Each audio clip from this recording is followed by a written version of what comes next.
Roll Over DJ by Jet on XFM 104.9. I'm Ricky Gervais, with me Steve Merchant and Karl Pilkington. All right, Karl? Yeah. Bit miserable today, Karl. Let me explain why. Go on. Steve, and to you, the listeners. Well, we came in to a big bunch of stuff, dropped off by, was it Becky from Marks and Spencer? Just like lovely stuff, food, presents for the cat, books, just, you know, to Ricky and Steve who do the show, right? Ricky Gervais and Steve Merchant. GQ presenters of the year. Creators of The Office, right? Award winning. Carl's looking over, I go, well, maybe, it's not for you, no. And then he told me why he's grumpy anyway. Go on. Do you know what XFM are giving everyone? How long have you been here? About 6 years. What are you getting for Christmas from XFM? 2 CDs. Is that of your choice, or do they choose them? There's a list of about 30. Right. Tell them what you chose. 30 CDs. I've gone for Kings of Leon album. Yeah. And the Best of Bob Marley. Haven't we, given them away in the past or something? Or you could have burnt them off, couldn't you? You could have done copies. Illegal, but you could have done that anytime you wanted. I don't think Bob Marley minds if you bootleg his CDs. It's out of order, though, isn't it? It is bad. Although is that always the case? Has it always been the truth of all the time you've been here? No, it has been better than this. Yeah, although you do get paid quite well and you do have an easier time. Yeah, but don't give me the CDs then. If it was a milkman, you don't go, have 2 bottles of semi-skimmed. Happy Christmas. Yeah. That is a valid point. Do you know what I mean? Have you complained? Who is it who made this decision? There's no point. No point, is there? Why? Just no point. I don't like moaning anyway, just... Has it come from up top? Is it from the capital people? Just everyone. That's what everyone gets. Yeah. Yeah, but will Christian get 2 CDs for getting up at 4:30 every day for about 5 years? And keeping this station afloat. Probably. Yeah. So that's why I'm a bit fed up. What do you listen to first, Marley or Leon? Well, you have a bit of Marley. I'll tell you what Marley's good for as well. You'll go have a little beach holiday, aren't you, over Christmas, going to Lanzarote? Listening to that on the beach, you'll realise how wise XFM are in the long run. You go, well, look, they could have given me 400 quid, right? Well, I'd have spent that. But this is, the legend lives on. That keeps on giving. So you're probably, you know what I mean? Think how much what you got to think of is how much all his great songs took, not only from the depth of his soul and, all his sort of angst and knowledge and love, and then all the studio time, the marketing, and they're just giving you one that. They go, don't worry about that, Carl, just have it. And you go, what? All the time we spent with Bob Marley and everything is there. Have it, Carl, have it, Carl. And practice.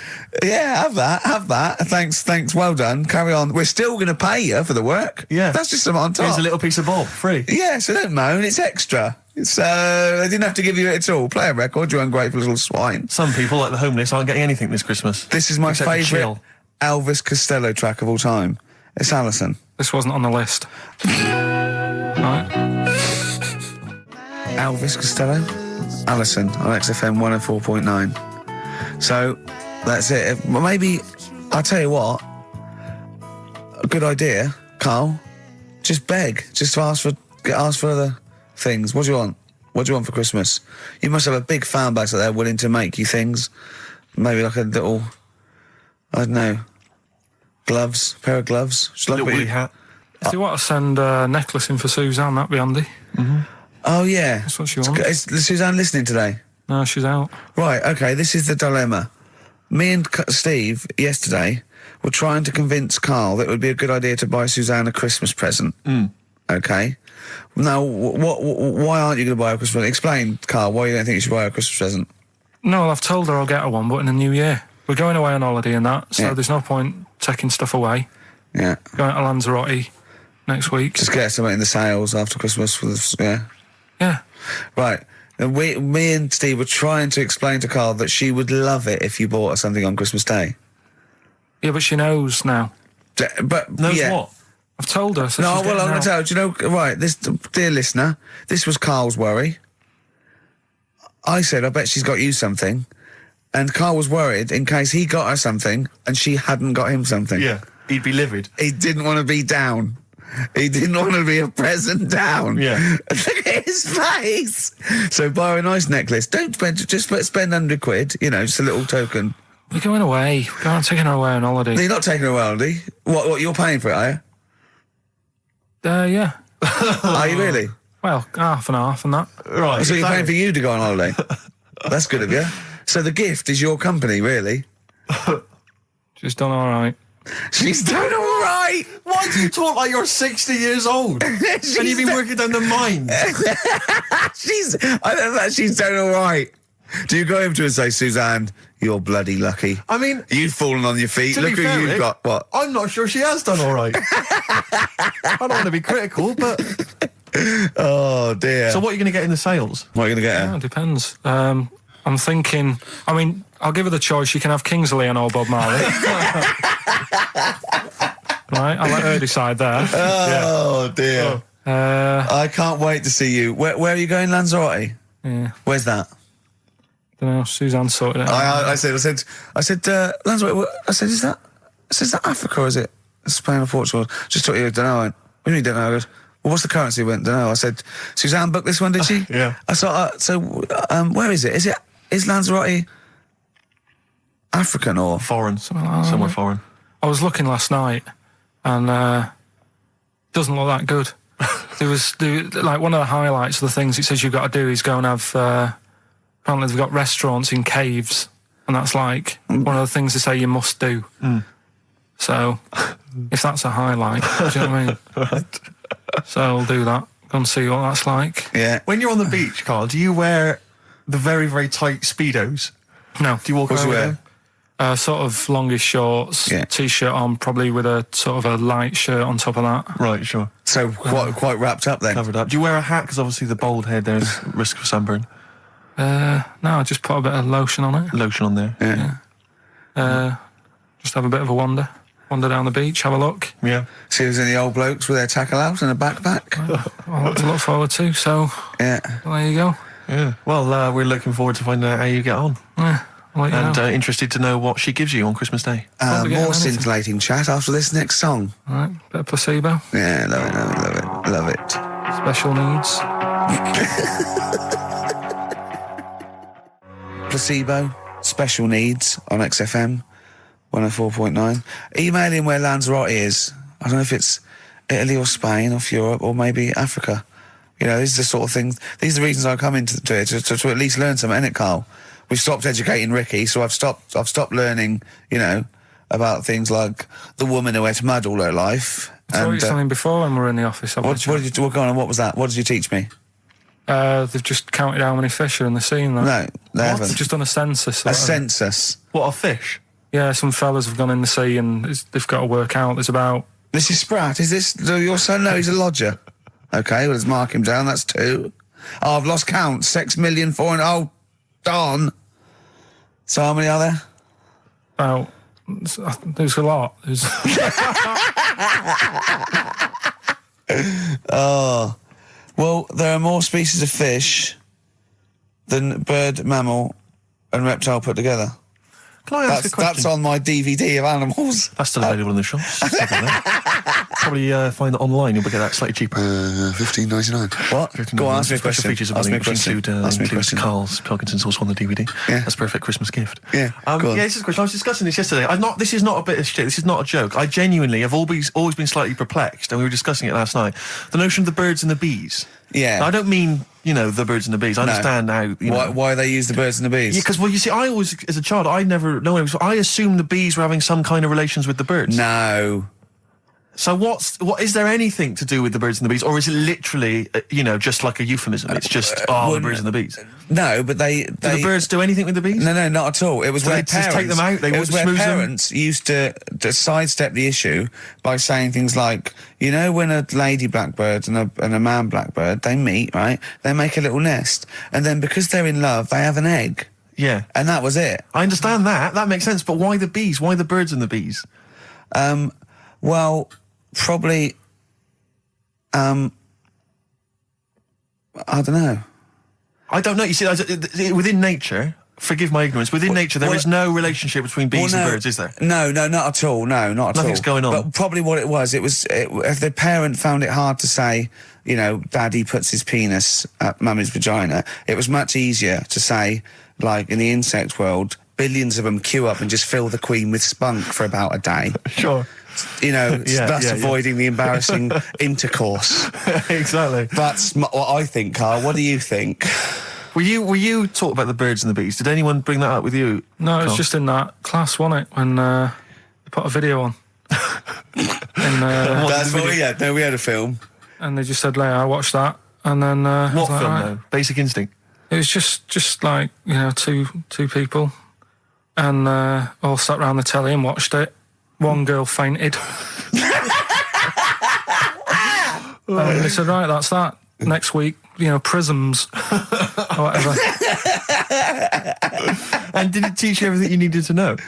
Well, how much do you need to know? Yeah, true. No, true. Except one kid in my class still thought a baby came out of an arse. Afterwards, he didn't understand. I think what they should have shown on those videos is technique as much as anything. Yeah, I suppose so. Because yeah. it was largely just instructional. Wooing. Wooing. would be What it didn't tell you was how to get into a position where this might be of some interest. That should have been the first 4 weeks of the course. Yeah, well, obviously that baby who had the kid who had a baby. What was going on there, Carl? That was weird. Did you see that? Yeah, that was going to be your favourite programme, wasn't it? Yeah, it wasn't that good in the end. Why? This is, you told us about this story ages ago, didn't you? Ages ago. I told you about a year ago about a baby that had a baby. Yeah, it's a bit different. The baby that had a baby, isn't it? Whereas a Siamese twin with a breech actually just developed inside him for it wasn't even developing. It was a twin stillborn that just was enveloped in the other one's body. So it's a little bit different to a baby what had a baby, isn't it? Yeah. Actually disappointed he was. Do you know what he said to me? He went, well, I thought it was going to come out. And go, oh, bloody hell, I'm 7. What a waste of my life. Like he'd been in there going, oh, hello? Hello? 7? Idiot. Yeah, a bit disappointing. But there was a programme on after that, right? At 10 o'clock on Discovery, and I haven't got Discovery. Oh, it was about... good? Oh, I didn't see it. This is it. I was yeah. going to say to people, if they've got a copy of it on tape, if they can send it in. What was it? About a baby with 4 legs. Right. That was on at 10 on... It wasn't a puppy? No. Just, What's it doing up there? Yeah. It's my baby. Oh, is it Mum? All right then, fine. Yeah. It's got 4 legs, yes. Yeah. Sometimes they do have Look, 4 legs. Dad's gone. He's never coming back. You've got to get over it. so, if anyone's It's got not a baby. send it in. Oh, Right, dear. okay, Send it in. good. So you want to tape with a baby with 4 legs. You're going to be disappointed again. It's not going to be like a baby with 4 legs who's running up the curtains. You know what I mean? It's not going to be that. It's probably going to be 2 legs and then 2 sort of like floppy appendages. You know what I mean? They're not going to be brilliant. It's not going to be like Jake the Peg. You're going to be disappointed. Apparently Lanzarote is one of the Canary Islands. Oh, is it? Although we've also been told it's part of Spain. Right. I don't know yeah. who to believe. I don't know who to believe either. That puts me back because I knew it was either one of them. Yeah. Yeah, I just it. What about it? Pilot knows, doesn't he? Pilot knows where he's going. I thought so, yeah. Doesn't matter then. Right, we're playing Jayhawks. Let's play it. Love it. Got bored with that conversation, did you? Jayhawks, save it for a rainy day. We had a lot of emails, Rick, saying, is Karl the fat bloke from The Office? Oh, Keith. No, not at all. Well, No. they Carl want that has answer. no discerning talent whatsoever. Carl guy- presses the buttons. Yeah, that guy's a funny sort of comedian. Yeah. Oh, incidentally, we've also had an email that says, sack Karl. Your thoughts? It's not worth it. What difference does it make? Do you know what I mean? So Alive, Ryan Adams on XFM. We're here by ourselves. Where's Carl, Steve? Well, if we can get through this link, Rick, there's no need for him whatsoever, because I'm manning the desk, you're over there providing the shtick and the comedy, the laughs, the Carl entertainment. is making us a cup of tea, but he was too late for that even. He's providing very little for the show. I think he's threatened to bring Rockbusters back for one last time. Looking forward to that enormously. Yeah. Now, I like Ryan Adams, but I prefer his sort of like melancholy, sort of modern alt country sort of vibe than that one. Yeah. Which brings me nicely to this. Okay. I got sent a CD in the week. Yeah. All right, just play this. You want me to play it? Yeah. Isn't that great? It's brilliant. I love that. It makes it sound like a real song. Yeah. And he just phoned to ask permission. Of course, I said yes, put it on his website. I don't know what he's doing. His name's Ben O'Sullivan, and I think it's part of a live gig by the sound of it. He's just stuck that on a CD for me. That's great, isn't it? Yeah. He's got a great voice as well. It's brilliant. Just a little bit more. I think we should explain to people who probably don't know why we're playing this. It's actually a David Brent song from The Officer, and he's covered it. That's but he's part covered of, it. part of Series 1, of course, and both Series 1 and Series 2 are still available on DVD. Perfect.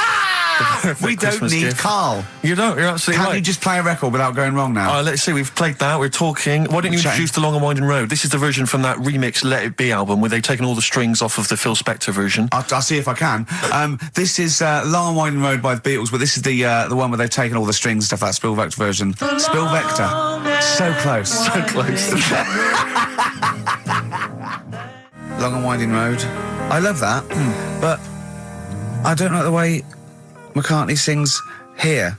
There's just one, he goes, you leave me waiting here. Well, he's always got that slightly affected But it sounds style, like doesn't it? Richard Burton or something, here. Yeah. But it's only one that does it, but I don't know why. I just think he likes it or wants to go back and change it. Maybe it's like... But having said that, you know, I'm not taking away from the Beatles, one of the best bands ever. Well, yeah, good luck to Brilliant songwriters. they do well. Yeah. We've had a lot of emails, Carl. I don't want to sort of put a dampener on your Christmas, but a lot of people have been slagging off Lanzarote. One of them just said, well, one of them just, I don't know if I can find It is Canaria, isn't it? It is one of the Canaries, isn't it? It's a volcanic island covered in volcanic dust. It's very windy, so you have to dig a hole to sit in on the beach, and there's hardly anything to do. That's from Mike Godham, he says, unless you like quad biking, well, you know, you've seen what happened to No, Ozzy don't Osbourne go this week, quad so don't do biking. that. Not with your little head. There's no protection at all, is there? I don't know what you're thinking. I don't know. At least Rick Mann and Ozzy had lots of hair. Yours would be like Humpty Dumpty. It would crack like a little egg. And then we'd seen, there's no kings or kings horses. So, Yeah, well, they couldn't do the job anyway. No, if you remember. shouldn't really send them. They're not really qualified. Horses not equipped to put send back an a egg medical man. man like Neil Fox in Yes. to mend But not eggs. some kind of military horse. I bet he's had the egg on his face a few times, hasn't he? What, Foxy? Yeah. Well, most of the series are Pop Idol. Right, Carl. Lanzarote, good or bad? Well, you got to give it a go, haven't you? Yeah, well done. Give everywhere a go. Exactly. That's what I was saying. You know, don't just take the word for it. I mean, if it had said an Alanova, Lanzarote shit, he'd have believed it. Sure. You know, if he'd have overheard it in a pub, Yeah. Lanzarote a crap, he'd have believed it. He'd have seen it on a website that was mainly concerned with monkeys and witches, he'd have believed it. Yeah. As it is. Everybody raves about New York, and when I went there, I thought it was rubbish. Well, you're an idiot then, because that is possibly though, the isn't it? greatest city in the world, Subjective. along with London. Subjective, though. That's why they have holiday programmes and that, innit? So you see it and you decide for yourself and that. Yeah, but you saw Venice on a holiday programme, as you put it. You went there and you went, it was rubbish, full of black bin liners. Well, it is. Right. Didn't they show them? It stunk. Didn't Judith Chalmers say that? Oh, it stinks here and there's loads of rubbish everywhere. No, she didn't. Did she mention that? Oh, that's what I mean. So it depends what you want from holiday, doesn't it? Well, yeah. But So, you're an idiot if you don't like New York, so next. Anyway, come on, break up, guys. Kiss and make up. Yeah. Carl, we've had an email. Some old Rockbusters. Someone's emailed in. They wonder if you can get some of your old Rockbusters clues, your old genuine Rockbusters clues. I know Rockbusters has come back. Well, of course today he can. It's the way his brain works. Well, indeed. But I think you'll. Maybe you can also enjoy the challenge, Rick. Yeah. And you at home. I remember them as well, because I remember how angry they made me. Here's some old Rockbusters. That army's got some nice trenches. DW. That army's got some nice trenches. DW. No? Dandy Warhols. That one works. It's not bad, is it? That's why I didn't get that one, because it worked. Yeah. Yeah. Okay. She's only got one sticker left. it was actually he's only got one sticker left. Oh, okay. He's only got one sticker left. Oh, the band His Last Sticker. Exactly. With Justine Fishman, yeah, His Last Sticker. They Yeah. were brilliant, weren't they? What happened to His Last Sticker? Are they still going? He'll strap some chocolate to your feet. That's A. A band or artist. A. He'll strap some chocolate to your feet. Go on. Aerosmith. I don't know. really what that means, but... And finally, you'll have to... Aero cobbler. Well, yeah. The well-known aero cobbler. And you'll have to stick her in the oven, AB. You'll have to stick her in the oven. See, he thinks blacksmith means, like, just shoes. Like, it's not the smith. It's the smith part. A smith is just a right, isn't it? So it doesn't... I don't know, Aerosmith. What does that mean, Carl? What does that mean? Come on, you'll have to stick her in the oven, AB. Yeah, I know that one. Yeah? Yeah. What is it? But it doesn't work. Apparently it does. You'll have to stick her in the oven, AB. Single or artist? What, Anita Baker? Anita Baker. Why you have to stick her in the oven? I need to bake her. Oh, I need to. But why didn't you say, like, you'll have to get his hair cut and put a nice white chef's hat on? That's Anita Baker. See, that works. That works, Carl. I need to bake her. Doesn't work. It is shite. Okay, well, listen. Before you judge, listen to today's Rockbusters. They're here with us now. Here's Karl Pilkington. Brought it back just for Christmas. Brilliant. I've only got 2 really because what? I was trying to work one out before, right, in my little room. Yeah. I was looking at different band names, thinking, what can I do? Yeah. Couldn't concentrate because Ricky was in there trying to spray deodorant all over the place. Right? Well, you should have done them yesterday. You should have shut me out.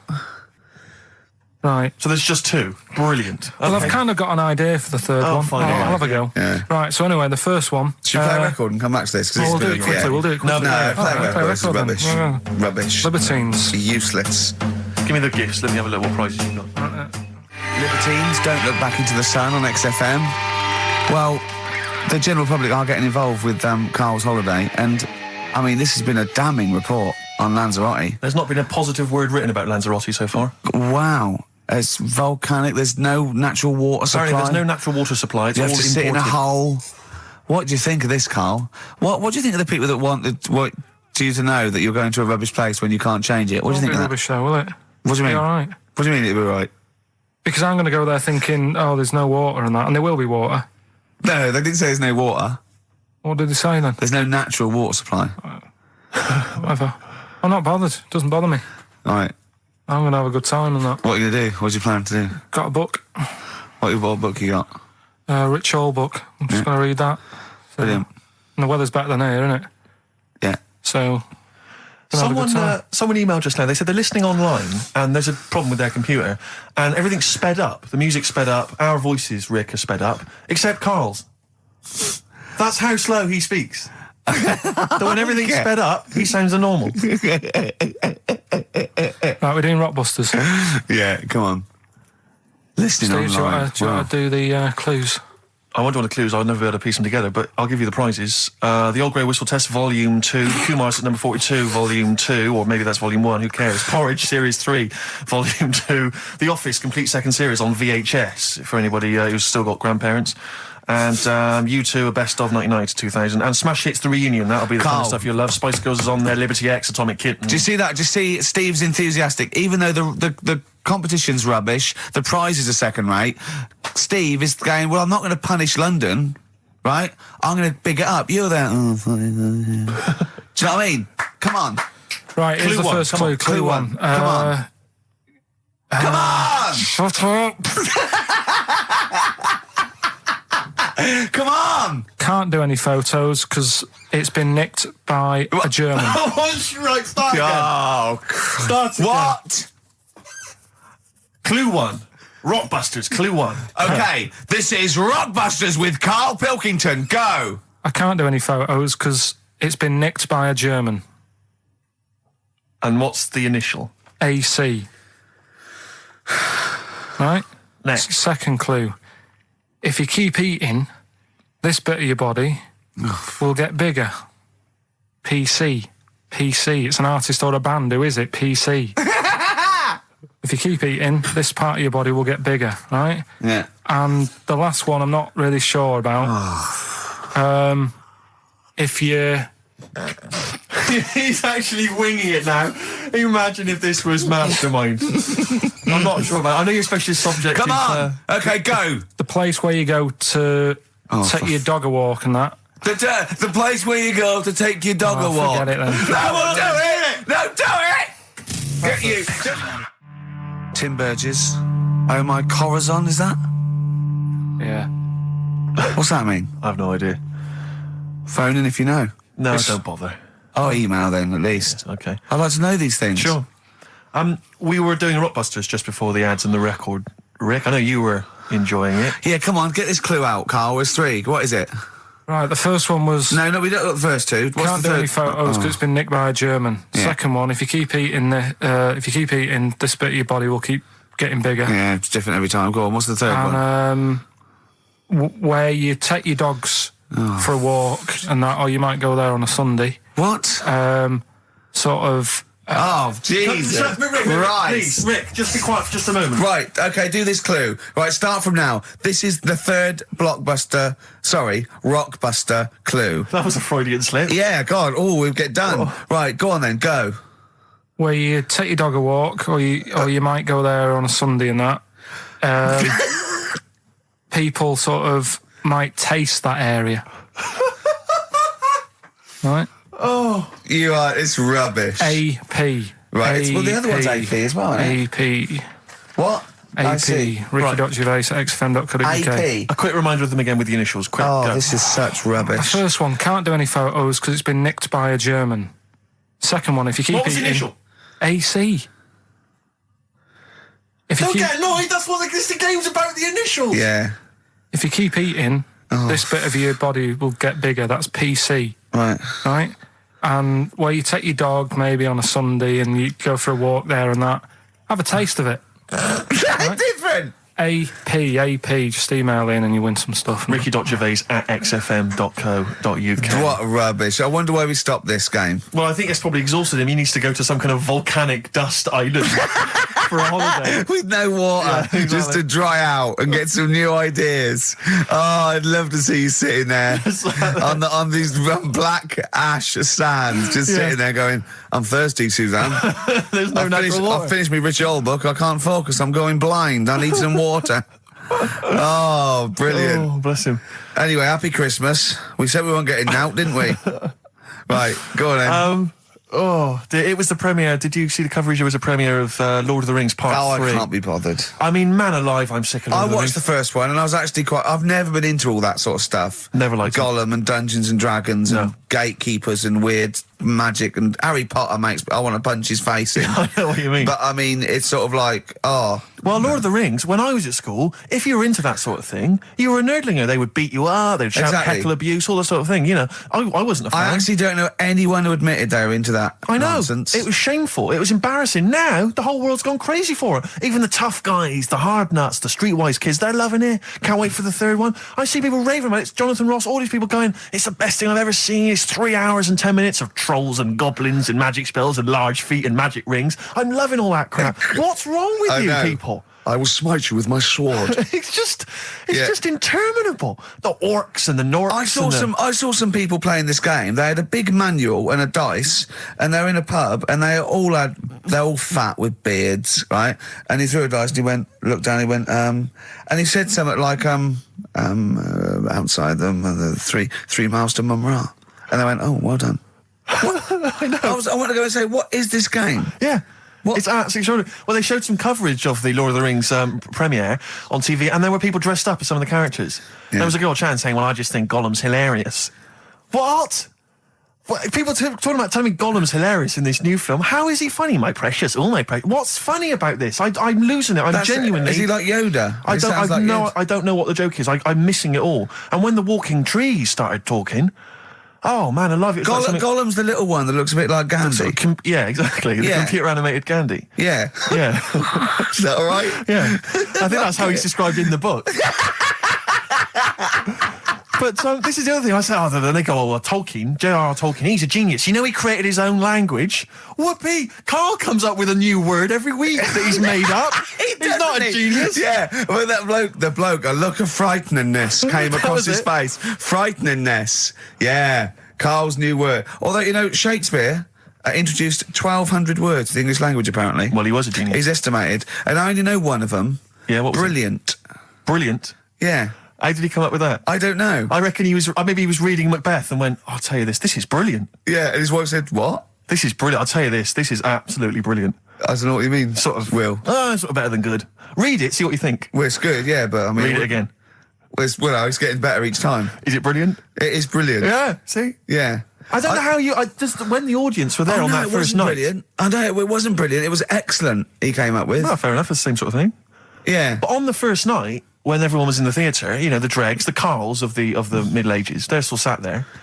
The Renaissance, I should say. They're all sat there watching it. They're enjoying the play. They're loving it. All the kind of people dressing up or whatever it might be. The boys playing the girls not involved, all the rest of it. They're loving it. I'm loving this. It's absolutely brilliant. He's going to kill her. Well, forsooth, it was excellent. I don't know what that means. Yeah. You've lost me. Excellent. I'm shooting off. Yeah, was it? What? It was what? Wow, excellent. I don't see how you can make up words. It's like, it doesn't seem that doesn't count in poetry. Well, I suppose you have to, don't you, eventually, if you want to describe something. Why? Just use the words that exist, isn't that the rule? No, but we know that's why we borrow from other languages. There are certain phrases that can't be translated because it's that there are no words in other languages for them. I mean, I think we beat the second language by about double. What language? I think in English we have got about, I think Russian second, but I think we got twice as many words. So there are obviously things that we say that cannot really be translated. Yeah. And so, ours is just great for obviously poetry and... It makes sense when you think about things like blancmange. Blancmange that would is be like good, yeah. wobbly pudding. I know. In English. But I think if there are, I don't know how many there are, someone know, say there's about 100,000 possibilities, right? I think we probably know, as educated people like us, Steve, we probably have about 20,000. Sure. Right? I really don't think we need that other 80,000. No. I can't, I'm not walking around going, I don't know what they're talking about. Exactly. I'm really, what did he say? What is that? I mean, that happens possibly once or twice a year when I go, sorry, what does that mean? Yeah, yeah. Do you know what I mean? Carl, you look bored, mate. We had a real conversation. I think there. he switched off when I said forsooth. Bruce Forsooth, you know him. So much better than last week. You know him, don't you, Carl? Put a song on, yeah. Yeah. Yeah, boards. Okay, there was a monkey, right? No, he's wait. It was a professor of English. No Blue Sky, The Thorns. That's beautiful, isn't it? On XFM 104.9. Carl, you're losing your rag a little bit. What's the matter? Nothing, go on. See? What's the matter? What's the matter with I've Carl? got something to cheer him up. Someone's emailed in, Emma's emailed in, she said that for those in the know, they referred to Lanzarote as Lanzagrotte. Brilliant. He's a bit fed up. He's got 2 CDs for Christmas from a company that's been with for 6 years. He's a little bit grumpy about having to answer the phones. He wouldn't go and make Steve another cup of tea immediately. Selfish. Yeah. Carl, what are you thinking? Nothing. Go on, what were you doing? Come on, Carl, you're getting paid for this. Project. Out. We'll take one of those CDs away. All right. What were we talking about? Lord of the Rings. Yeah. Sick of it, as I say. So there's people dressed up on TV. They were dressed up as the characters. They had their sort of costumes. There was a guy I went to university with. I don't want to mention his name. Went into his room once. He's into that sort of thing. He showed me in his wardrobe. He had a full-size Star Trek outfit that his mum had made for him. His mum had made for him. But I wanted to say, well, A, you're taking this to university, but B, when are you going to wear that? Yeah. When are you ever in the mood to wear that? Well, you never know when. Like on Apollo 13, wasn't it, when someone had measles or something? Someone else got in. Sure. So you might go, oh, I can't believe it. Can't believe it. The Enterprise, Uhuru can't make it. But it's the idea of that being, I'm not one to speak, but it's that idea of that sort of being attractive to women. Because that's presumably generally when you're at university, when you're 18, 19, that's the reason you wear those kind of clothes, is to try and make a bond with someone, isn't it? Try and establish some kind of connection. Yeah. Saw a guy walking down the street the other day, must have been 18, 19, wearing on his t-shirt, it just had a picture and the words Star Wars Phantom Menace. he probably liked. But it's just the idea of a girl going, yeah, well, I love that film as well. Yeah. Because it's supposed to be kind of kooky and eclectic t-shirts, aren't they, normally? They're supposed to be a bit sort of radical and a bit offbeat. My favourite, though, are I love fat goths. Yes. I really love fat Who are still goths. persevering with it, even into their 30s? I like fat young ones. I love fat 18-year-old goths. I really like them. They're one of my favourites. And I like 42-year-old goths who, they're losing all their hair. They're just growing at the back.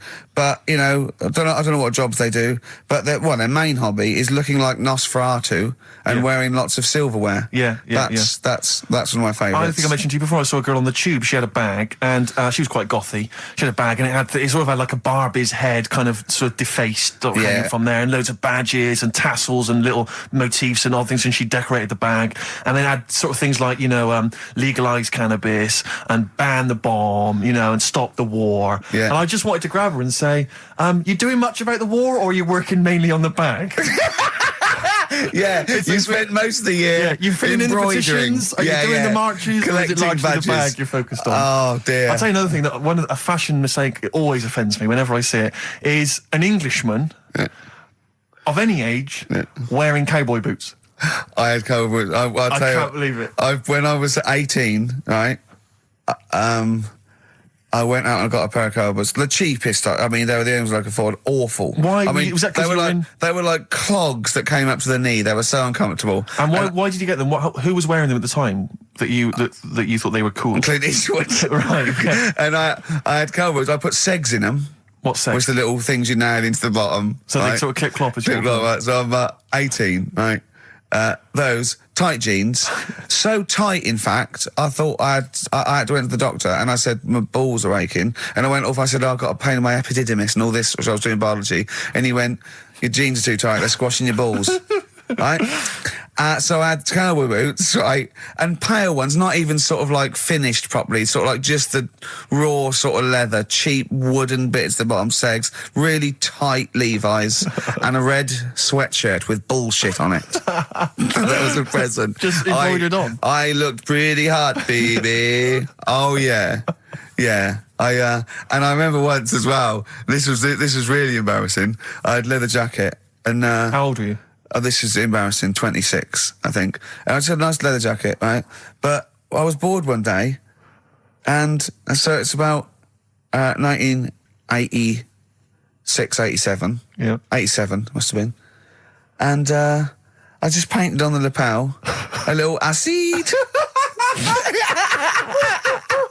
And that didn't last. And were you going to acid house raves at the time? No, of course not. No. But I remember that one didn't last long. That was in the bottom of the wardrobe immediately. Yeah. I knew at the time. I just thought, what Yeah. is that? Yeah. But I forgive anyone sort of anything up to about the age of 25, right? I don't know. But I mean, it's getting close there, yeah. But certainly up to the age of 20. But it's the 40-year-olds. It is Yeah. the 40-year-olds that Yeah. just still have a little go. Goths are the best. Goths are the best. Or the cowboy stuff, because there's never been a culture of cowboys in this country. I know, So yeah. you see the 40-year-old guy with the kind of cowboy jacket with the tassels. Yeah. Or the bootlegs tie. Add that, yeah. Went to that, yeah. Did all that, Because you've yeah. been through most phases. This is what's Been through interesting it. to me about you, is Yeah. you're quite self-aware. But the most committed one was probably the New Romantic when I first went to university. So, 18, red bullshit T-shirt and tight jeans. Within a couple of months, David Sylvian, just full makeup and Yeah. that. Can I ask, because having never really subscribed to one of those fashions, one Yeah. of those styles, Yeah. with something like New Romantic, which you've got to be quite committed, do you ease into that slowly, start wearing a bit of nail polish, maybe an earring, and then you work your way in, or you went whole hog? No, remember the first time I did it was the sort of like the first disco in my first year. Just borrowed someone's makeup, put it on, stopped at the chin, hadn't quite got the, so I looked like a mannequin, Right. And then I sort of got better at it, I suppose. Right. Wanted to look like David Sylvian. Yeah. That was the idea, and then it sort of And like so you stuck, had and to then- literally go out and sort of start again with your wardrobe, presumably. The cowboy boots went out, the tight jeans. You had to literally go to a shop and buy an outfit, a New Romantic outfit. No, it was okay because in those days it was a suit. So it was a New Romantic. You wore the suit. I didn't wear all the sort of like pirate gear and pixie boots. I sort of wore the suit and luckily before I went away I'd bought a suit from my mum's catalogue, which was one of those woolen ones that went bobbly. So not quite David Sylvian. Yeah. But at least I was having a go. Yeah. Well, respect. Have you ever subscribed to any of those fashions, Carl? Nah, just Just going to the gay look now. He wears Ben Sherman's and he shaves his head. remember wanting some Dr. Martens. Yeah. And my mum worked at a college in a canteen, and she knew I wanted some, but she got some. There was an old woman who worked in the canteen who said she had some, and it turned out to be like little granny boots. And I ended up having them for a bit. With a little zip up the front. Nice. Oh, brilliant. Did you wear them? For a bit. Yeah. Well, you might as well. Want not. Waste not, want not. Play a record. Have some ads. All right. White Stripes. The hardest button to button. Steve, I've got to find out the answer. It's been driving me mad. How many words are there in the English language? Does anyone know? Define your terms. By English language, you mean English words. Words Yeah, that are considered to I be don't mean English. how many words are there in a dictionary with all slang, different how many English words are there that you say were English words? You know, not. But there are so many of them which but not derive from- phrases, not slang necessarily. Not. But what about English words which are derived from French, Celtic, all the rest of it? Well, like, cliches, okay, but they have other languages in them. But how many different English characters are there? Right. Because There was Words, some not news. characters. There was some news a few weeks ago about a fella who could, if you said a word to him, right, he'd say, "Yeah, that's on page 36 of the dictionary," right? And they said he remembered 80,000 words, right? So that's in a little dictionary. They said it's 80,000 words. Mm-hmm. Right. So does that clear that up? well, I thought there was about 100,000, right, English words in use, not counting all the other little bits and pieces, phrases, slang. Like, I think I is in there now. Ali G, popular. Now, I don't know whether I should count that or not. Well, if you're one of our listeners, perhaps if you know somebody who finished school, you could maybe pop next door, get them, ask them, and then email in the answer, ricky.gervais@xfm.co.uk if you've got an answer for that. Talking of email correspondence, Rockbusters. Oh, Rick is okay. underway. People Have we are got monkey news? Absolutely loving that. Let's see if we can cram it in. Have we got a film? Yeah. We should do that then. Well, Let's hang on, finish do one thing and move Rockbusters. on. Jesus, calm down. All right, Rockbusters. Let's get this third one out of the way because it's tricky. The So when initials, you say tricky, It's tricky to say. the initials were AP. It was when you take your dog out on that, you or take maybe your on a dog Sunday, there. you know, Come on, let him let's finish. taste it. Rick, let him finish. you take your dog there. You might go there on a Sunday. Have a taste of it when you're there. Right, that was AP. The answer. Alex Parks. Right. Alex. Alex Parks. Yeah. It kind of Carl, doesn't work, that one. But That one doesn't work. I know. I know. It's You know that one doesn't work. Yeah. Okay, good. Okay, well that's Well, fine. that's, That's that's what fine. I was trying to work out when you were messing around. That's We've been why it's messing not around. good. Okay, come on. No, the other ones. The first one was the German These are gonna be fella. brilliant. Can't do any photos because it's been nicked. What's German that? fella can't do any photos because it's been nicked. That was The initials were? AC. I've got it. I took, Right, it's Aztec camera. Yeah, But what's that got to do with the German fella nicking it? because the way he'd say it, he'd be like, you know, Aztec camera. So why ain't you taking any pictures? Can't. Why? Aztec camera. Why is that German? Just sounds a bit. Right, do you know that's rubbish then as well? You know that one doesn't work, do you? And the second one was, if you keep eating, this bit of your body will get bigger. PC, yeah. Phil colons. Phil. It's honestly right, Carl. Phil Collins. Phil honestly, Collins. right, okay. I don't know what the PC term is for this, but I honestly think. I think you're quite bright, and I think you're quite streetwise and all that things. But I actually think. Oh, I've got to be so careful here not to offend people. But I think you might be. Could you maybe describe it through a sound? You might be educationally subnormal. Does that worry you? No. I've got by all right. I'm not going to worry about it now. You know what I mean? I'm 30. Do you know what I mean? Why start worrying about it now? But you've got the mind of a 12-year-old. So what? Sure. Do you know what I mean? I don't worry about stuff. If you don't know about stuff, you don't worry about it. Yeah. So I'm happy. Well, if he's educationally subnormal, I'm afraid also Matt Briggs of South East London is as well, Well because he done, got all Matt. three Well right, done. as did a number of other people. Well done. Well done. that. Yeah, So he's won that stuff. he has indeed. Player Echo, we've also got your film quiz coming up, and Monkey News, we're all looking forward to that. Right. Monkey news. Bit of Bowie. Yeah, one of my favourite Bowie songs of all time, Letter to Hermione from Space Oddity. If you've got any Christmas shopping, I should show off and do that now. Letter to Hermione, David Bowie. Well, we've had the most convincing answer that it's about 290,000 actual words, but possibly 3 million in our vocabulary, using all jargon and scientific stuff and all that. Sure. 290,000. Still a lot, isn't it? It is a lot. We know so little, don't we? Apparently, the average person has about 20,000 words in their is it? vocabulary Right. and uses maybe 2,000 a week. Really? Yeah.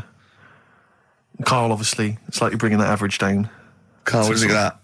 Single figures. Doesn't matter, get by. Why have you got to use longer words messing about and that? I told you, that word about old, anti-dipuian or something. Just say old. That's a bit old, isn't it? That's a bit anti-dipuian and that. What's the point? Yeah. Get to the point. Sure. Busy.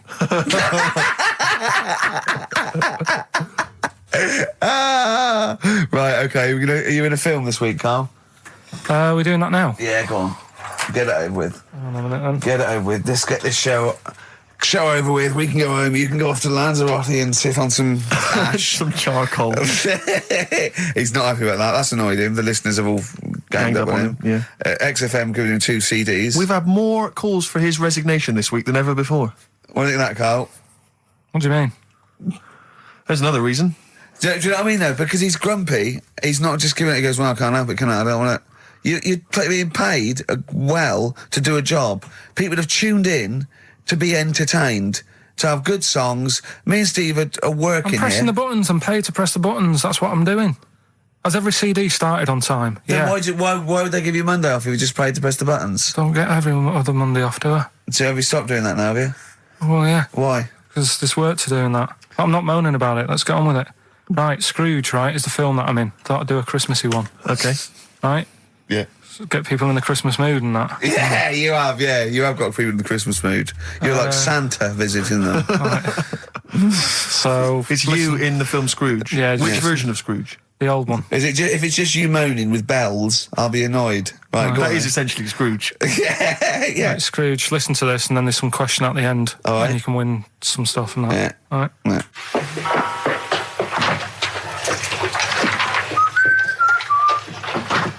You're late. Only 20 minutes. What do you mean by coming in here at this time of day? I've just been doing some Christmas shopping, haven't I? Probably do some more shopping on Monday, because it's my day off, isn't it? Yes, I know it is. You don't have to tell me. Do you want to see what I've bought, Suzanne? No, thank you. I don't mind showing you. It's only a Christmas present, isn't it? Just bought some more condoms. Why? Well, I bought some last year. Got 2 boxes. They all got used, so... I'm very glad to hear it. How much do I pay you? Why are you asking? The presents I buy has got nothing to do with what I earn. Like I say, if I won the lottery, I wouldn't go mental on her. Do you know what I mean? I probably wouldn't even tell her, because I think she'd want to travel around the world and all that, and I'm not into that, to be honest, so I'll probably keep it quiet. Why? Well, once you've been around the world, where do you go next year? Each to their own, though, innit? You know what I mean? Well, what do you want? What for Christmas? Not that fussed, really.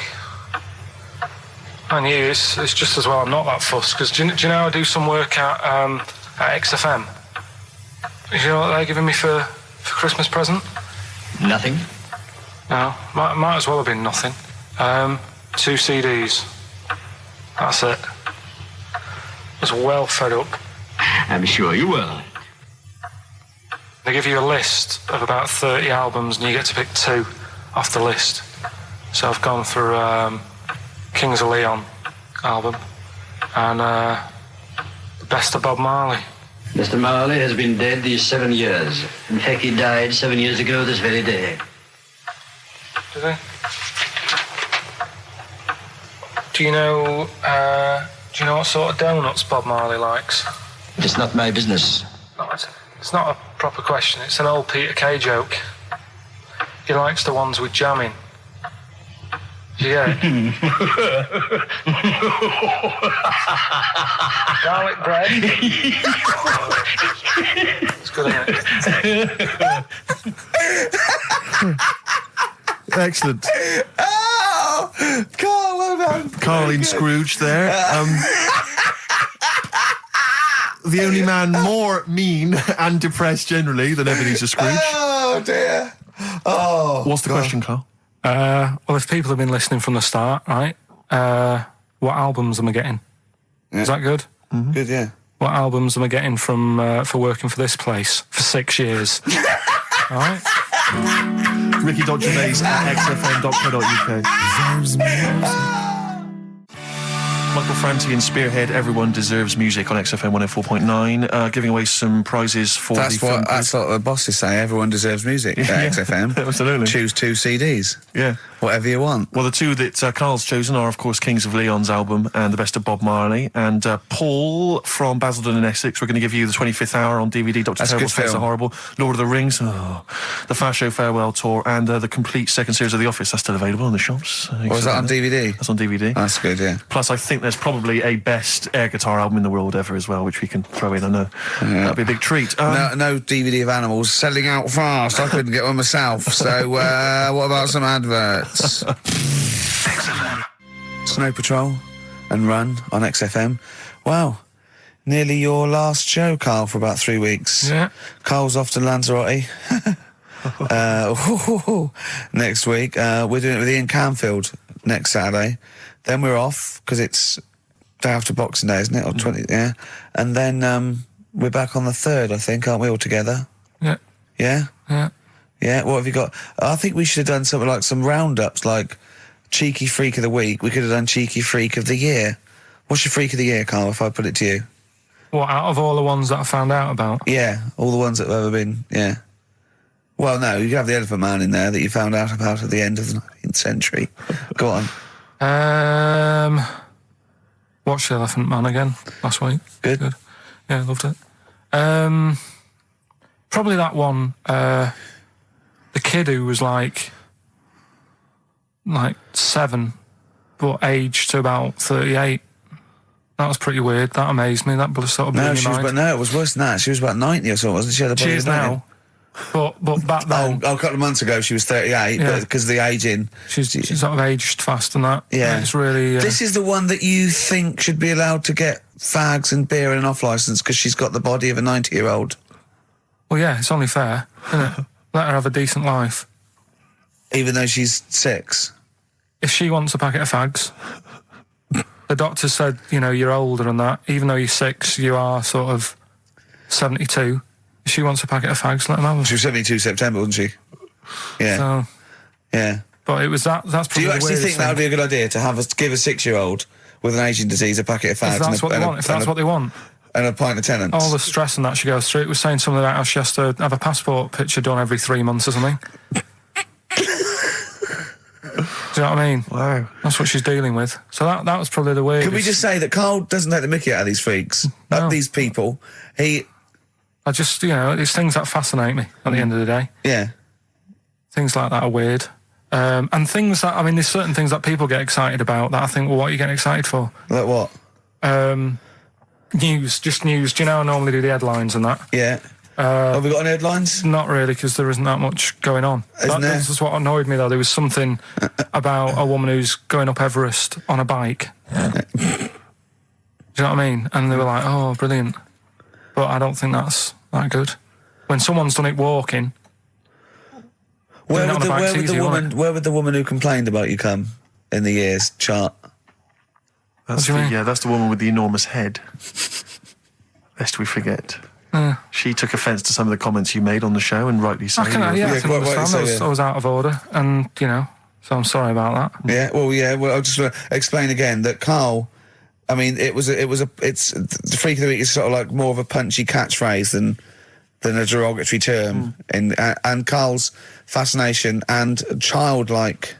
I think we'd have to include Carl in the roundup. Yeah. He'd certainly be in the top 10. I think the fact that she didn't sort of pursue any official complaints means that, she's a bigger person than you, Carl. Yeah, really, because, Certainly, Well, so...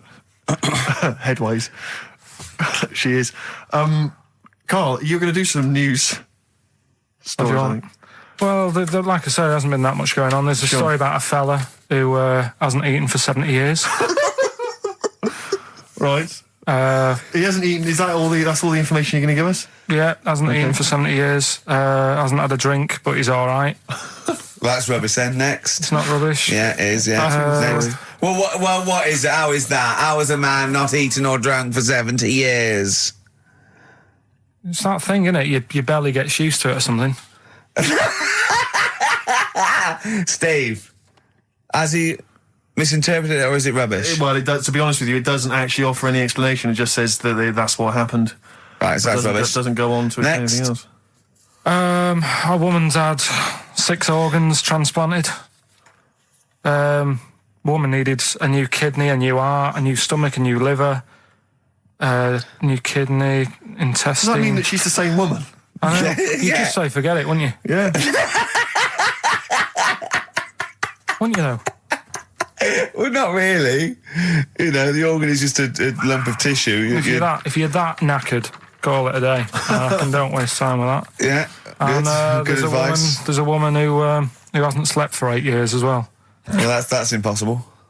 Again, you want to see that, Steve? Yeah. That's the news for the week. Yeah, all rubbish. Turn off now. Next. Do you want to apologise once more for anyone you might have offended over the year? Yeah, like I say, I'd never upset anyone. We're just chatting about stuff. It's just chatting. It's from the heart. You see something, you say, "Oh, it looks a bit like so and so," or "Isn't it a bit?" You're not really, you don't really try and hurt anyone's feelings, do you? But I think most people know that. And I've got to apologise for laughing at anything you say. I actually can't help it. Again, it's not vindictive, but when Carl comes out with some of the things he says, it's impossible for me not to laugh or react. So have a Merry Christmas, everyone. Well, before that, Rick, is there some final for the year monkey news? Tell you what, let's play a good song. Okay. Right, we'll have a bit of monkey news, and then that's it. A bit of Amy Mann, then. Perfect. Yep. Brilliant, this one. No Choice in the Matter by Amy Mann on XFM 104.9. Well, now it's monkey news. Well, before monkey news, Rick, can I just mention to people, if they enjoyed that version of Free Love Freeway that we played earlier on the show, the kind of alt country version. Yeah. That was by Ben O'Sullivan, and hopefully if you check out his website, if you're interested, you probably can download something, or maybe he'll tell you when he's going to release it. That's benosullivan.com, one word, benosullivan.com. Good luck to Ben, happy new Christmas to him, and New Year best of. Rearrange these words into a well-known phrase of the time of year. Yeah. Initials MC. Okay, Okay. play the jingle. Oh, what is it? Chimpanzee that. Oh yeah, chimpanzee that. Monkey news. Right, well, the last one of the year. It's not that good, but this is all that's been going on all week. Yeah. Little monkey. What happened is, it's this plane, right? Aeroflot, I think it is, Russian airline. Having a good flight. Everything's going normal and that. This is gonna be libelous. The pilot. Sorry, I mustn't interrupt my side. How tall was the pilot on this flight? Okay, listen, we've had a few complaints, people saying don't interrupt monkey Steve. news. Okay. Don't interrupt monkey Okay, I news. won't then. It's like the Okay. weather girl complaining whilst Trevor McDonald's doing... Okay, all right. Go on then. All right, so the flight's going well, food's been served and all the rest of it. Anyway, someone gets upset about not having many nuts. Right, they've not got enough nuts. They hand the nuts out and that. One of the sort of passengers is going mental. Because What's he saying? He's just What going language mad. is he talking? Is he Russian or English? So anyway, there's a bit of a fight going on. Fight starts happening. People are going, "What's up with that little fella?" Right? The little hairy bloke. So they sort of drag him. What's wrong with Bob Hoskins? And why is he screaming? Why isn't he talking in his usual Cockney accent? Why is Bob Hoskins screaming and grabbing at nuts? So you've ruined it. Right? Come on. Forget it. What have I ruined? Right, Rick, turn his microphone off so we Okay, can't interrupt go on. you. Right. So anyway, so there's a fight going on. Nuts are going everywhere, right? So anyway, so they manage to tie him down. They get him on the floor, tie his legs up and that, right? His little legs. Get him to... Come See you on. later. Have a good Christmas. No! Carl, how dare you? Finish the story. All that happened is they got back. It turned out that he shouldn't have been on the plane anyway. Why? His passport wasn't valid. Right. And you can't cause problems on planes and that. So he got put in a cell for a bit. Turned out it was a little monkey.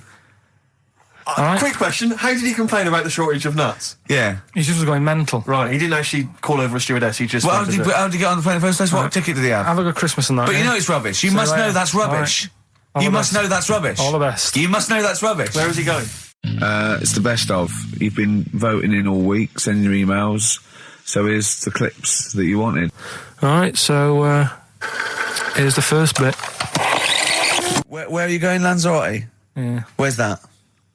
Don't know. Suzanne sorted it out. I said, Lanzarote. I said, is that Africa or is it Spain or Portugal? Just thought you don't know. I went, what do you mean don't know? I goes, well, what's the currency? He went, don't know. I said, Suzanne booked this one, did she? Yeah. I thought, where is it?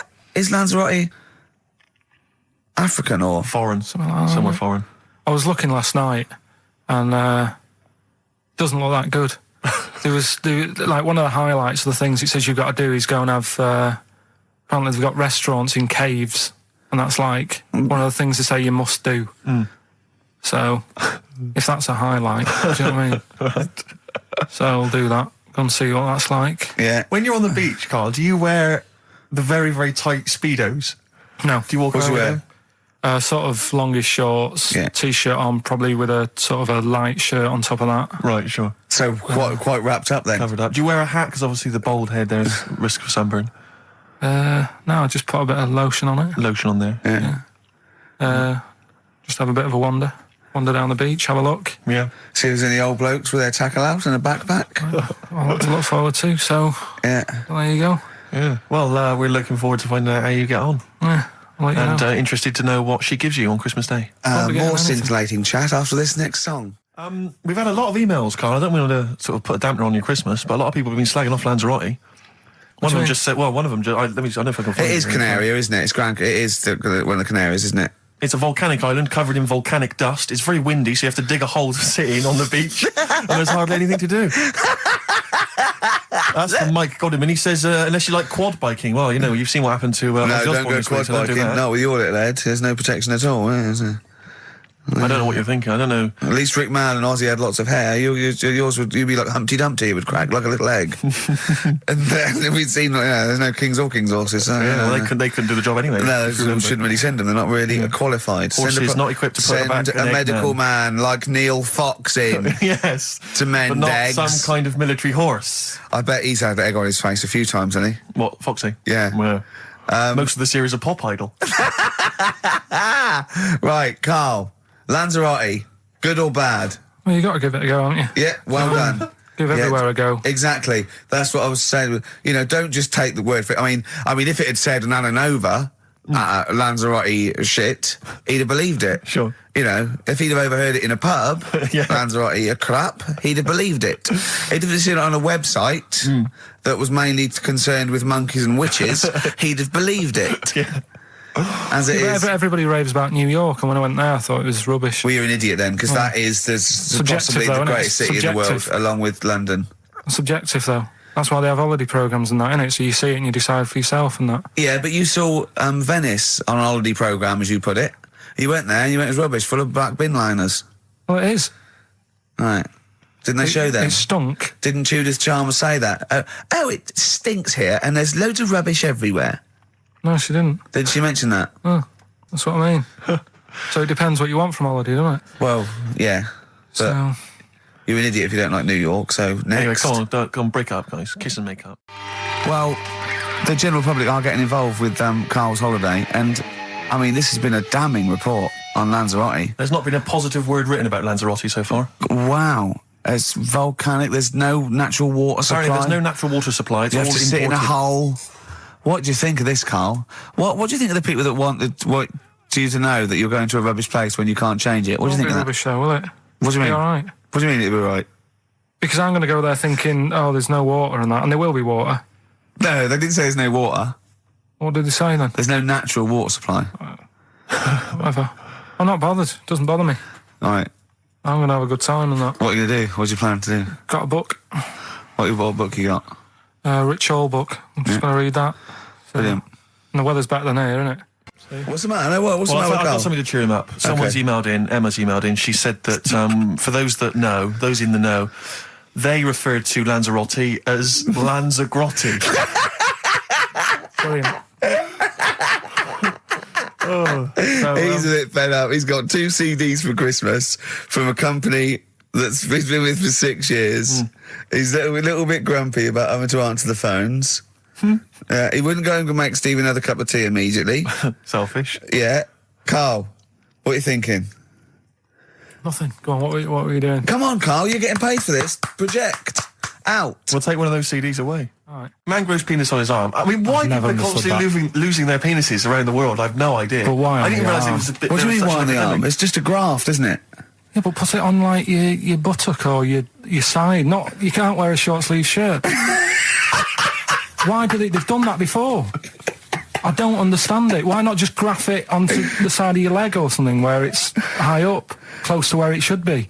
I don't know. To get it used to the environment, like when you were like released a duck into the wild. I've never understood that. If there's a doctor, again, we had a doctor last time. If there's someone who can let us know why they put it on the arm. So they can keep an eye on it, presumably. He's not going to work with this knob on his arm. He's probably in a hospital bed and under examination. Right. So what do you think? They pop the knob on the arm, say, come back in 3 weeks. What do you do, by the way?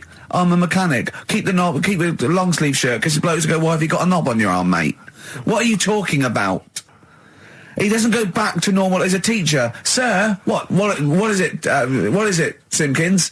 You got a knob on your arm. No, don't worry about that. Do your maths. What do you think this bloke's walking around with a big knob coming out of his arm? Why on the arm? So they can keep an eye on it. So it's not... But if he's in bed, just get him to not put any undies on or whatever and just have a little sly look at how it's going. Even in hospital, if you're in a shared, little hospital room, people going, I've had heart problems, what's your problem? He's there with his arm out. He's got his knob out. Yeah, but I don't think it counts as indecent exposure when they're grafting a knob on your arm, sticking that up the bed. Imagine if he's driving, he's just got it out the window. People driving by. Yeah. The fact that at the end of the... Is that bloke giving me the finger? At the end of the man grows penis on his arm story, it says, a Moscow surgeon said the man will be able to have sex in a few months. He said, women will never suspect. But what kind of a doctor talks like that? Yeah. I'll tell you, it's his cock now, seriously. The birds will never know. He'll be able to go berserk. Yeah, They'll never realise we grew it on his arm. That is unbelievable. Will he have a little scar on his arm, do you think? Yeah, I don't get it. Like I say, 83936 if there's a doctor out there. Or indeed, if you've ever grown... Or a tailor. Making you a shirt. What side do you wear your cock on, sir? It's on my left arm. There's only one bird that has a penis. It's not a joke. No, it's not a joke. It's not a joke. This is a genuine trivia question. I'd say... I think I've seen one on this. Is it an ostrich? Right, you're going for ostrich, Carl? I'll go for ostrich as well. Right. Did you come up with that yourself, or...? Yeah, I was going to say that before you said it. Well, guys, you went for ostrich. Chicken? You're both wrong. It's actually the swan. I larged it to chicken. Yeah. What? That's a bit worrying then, because I thought I saw an ostrich penis, so what was I looking at? I don't know, were you just examining it closely at the zoo? What were you... I was just... It's probably a strap-on. It was probably two leather ostriches giving each other one. Exactly. And that's how that can influence people. Things like that. Dirty, filthy leather ostriches can confuse a child if he's at the zoo and he doesn't know. A swan's got... That's really annoying. I'd never give a swan a knob. It's the little puffiest of all birds, isn't it? Yeah. Oh, I'm protected by the queen. But I need a knob. If I had to give a knob to any bird, Good question. I wish I'd posed that myself. If you could give a knob to any bird, what would it be? Phone in. Vulture. Of course, a vulture. They need... a big veiny bang stick. Yeah. What about yourself, Carl? If you could give a knob to any bird, and don't make it rude. Or if I could give a knob to any bird, what bird do you suit up? It's got to be a bird of prey or something like that, hasn't it? Cool. Just a robin, really. That would be amazing. That would be Christmas cards would be like. Yeah, but it's a normal human-sized knob on a robin. That'd be great, wouldn't it? And the other thing annoying about this is ironic, right? Now, the male of all bird species they're called a cock. Yes. Right. But the only bird with a cock, right, is called a cob. Is that what a swan's called? Yeah, they're cob and pen. They're not cock and hen. That's and he's got he isn't a cock, but he's got a cock. Yeah. Quick query there, Rick. Go on. When you said then cock, presumably you meant male bird the first time you said it. Yeah. The second time you said it, you said cock. Did you mean the penis? Well, you're showing off the whole farce of radio broadcasting. Because you're not really allowed to say cock. No, exactly, no. One cock would cause great offence. Yeah. The other cock's fine. Exactly. It's weird, isn't it? It is strange. It is strange. So, I mean, if I said now to you, I like cocks. Yeah. Meaning birds. Yeah, that's that'd fine. be fine. Yeah. But if I meant penises, it would be a problem. If you like cocks and it was penis, Right. that'd be... Carl, do you like cocks? Do you like cocks? No. Right. Okay, that's fine. I was asking if you like... No, I like... Yeah. Well, I'm a big fan of tits. The small birds that come down and peck at you. Yeah. Yeah, you like tits Yeah. and cocks. There's nothing. Tits and cocks, There's nothing wrong with. There's nothing. Carl, don't worry. There's nothing wrong with saying tits and cocks. When I said tits, I meant the little birds. Yeah, And when I said cocks, I mean the big birds. Yeah. Do you know when? Go on. No. It's just that it's when you're talking like tits. Yeah. At the milk. Do you? They. I like the fact they flutter away when they hear the milkman coming. Oh, come on. So when What? What are you talking about? No, when the milkman's coming, when he's walking up. Okay, 104.9, Ricky Gervais, Steve Merchant. We're not actually here. It's the best of. I feel drained today. Do you? Go on. This is the strangest radio show in the world. Yeah. Isn't it? Yeah. Because when we can do that, we can talk about this and go, I feel drained today. Just like he's not.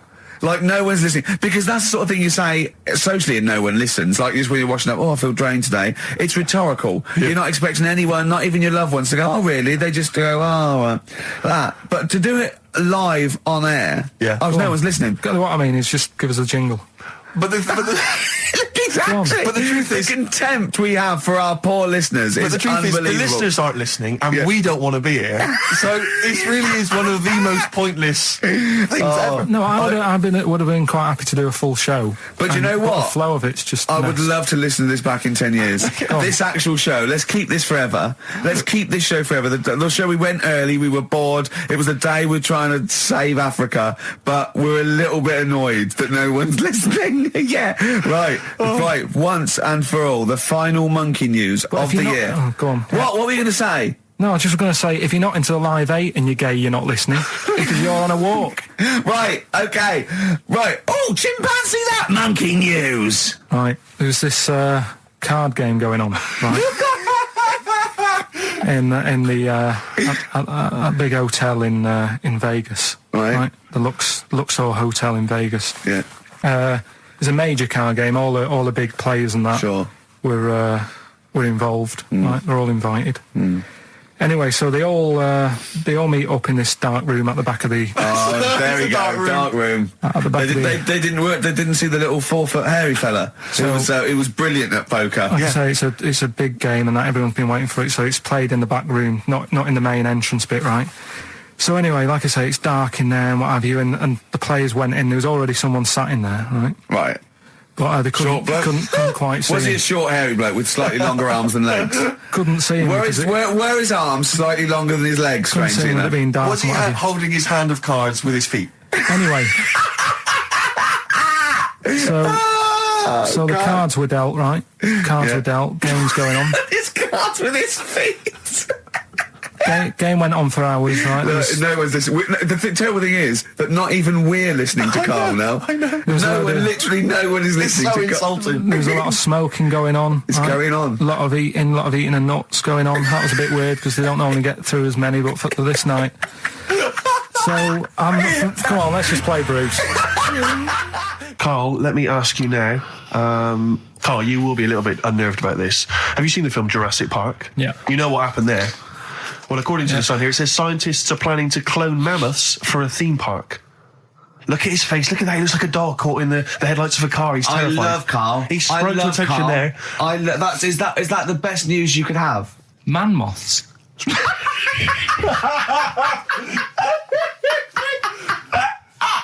Right. Yeah, man moths. I man love moths. the fact that that's why he was so excited that they bred a man moth. What is this? Yeah, it's a human being that hides in your wardrobe and eats an entire jacket in a day. Yeah. What do you mean, man moths? Mammoths. Mammoth, the big hairy cow from the Ice Age. I mean, elephant. You're not so excited about that, then? You can take or leave bringing back mammoths to life, but a man moth... A man moth is a different matter. Oh. if we'd have never brought that up, he'd have gone and told someone now, they've bred an half man, half moth. This is how things start. This is what we mean when you hear these ghost stories. Are you slightly deaf? Is that it? When you hear these stories, is it... Carl, is English your first language?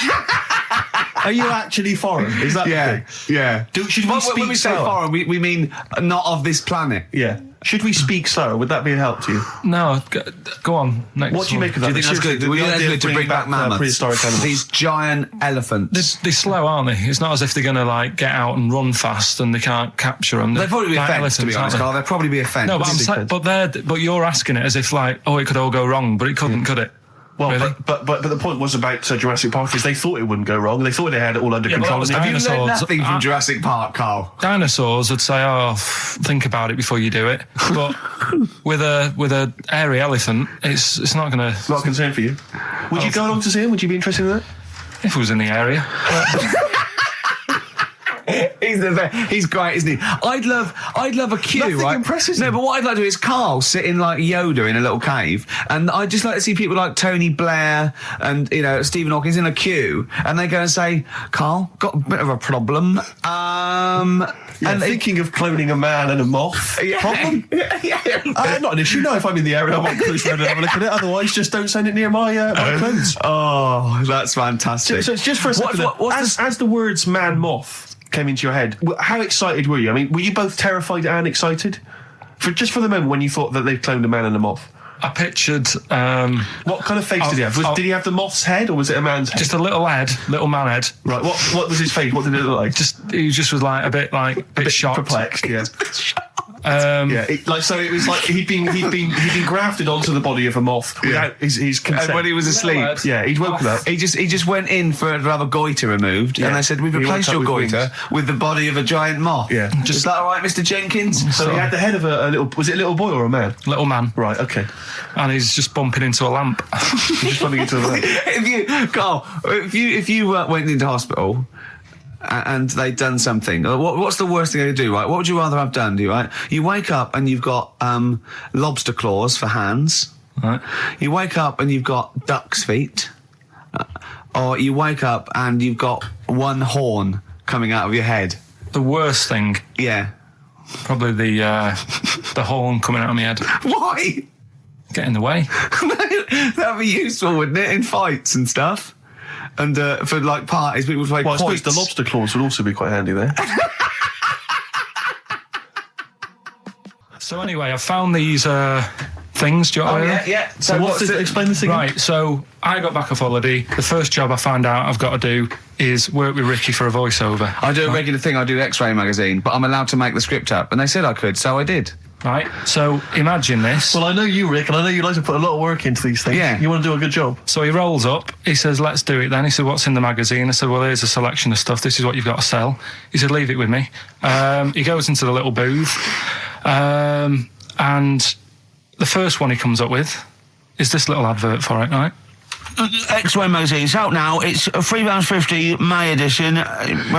Music of Tomorrow. Dandy Warhol's picture, and there's a free CD with all the Placebo and the Donners and Smog and Nightmares on Wax, Alpine All Stars. Only £3.50. It's out now. Buy it, innit? Have you got a sore throat there?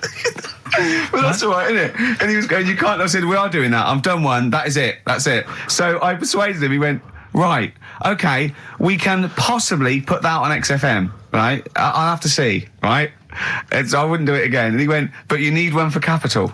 He said, Right. "Capital will know what." I went, "Right, I'll do one more for Capital." Right. Because all the stations advertise the XFM magazine, right? So this is the one that you thought would be all right for them.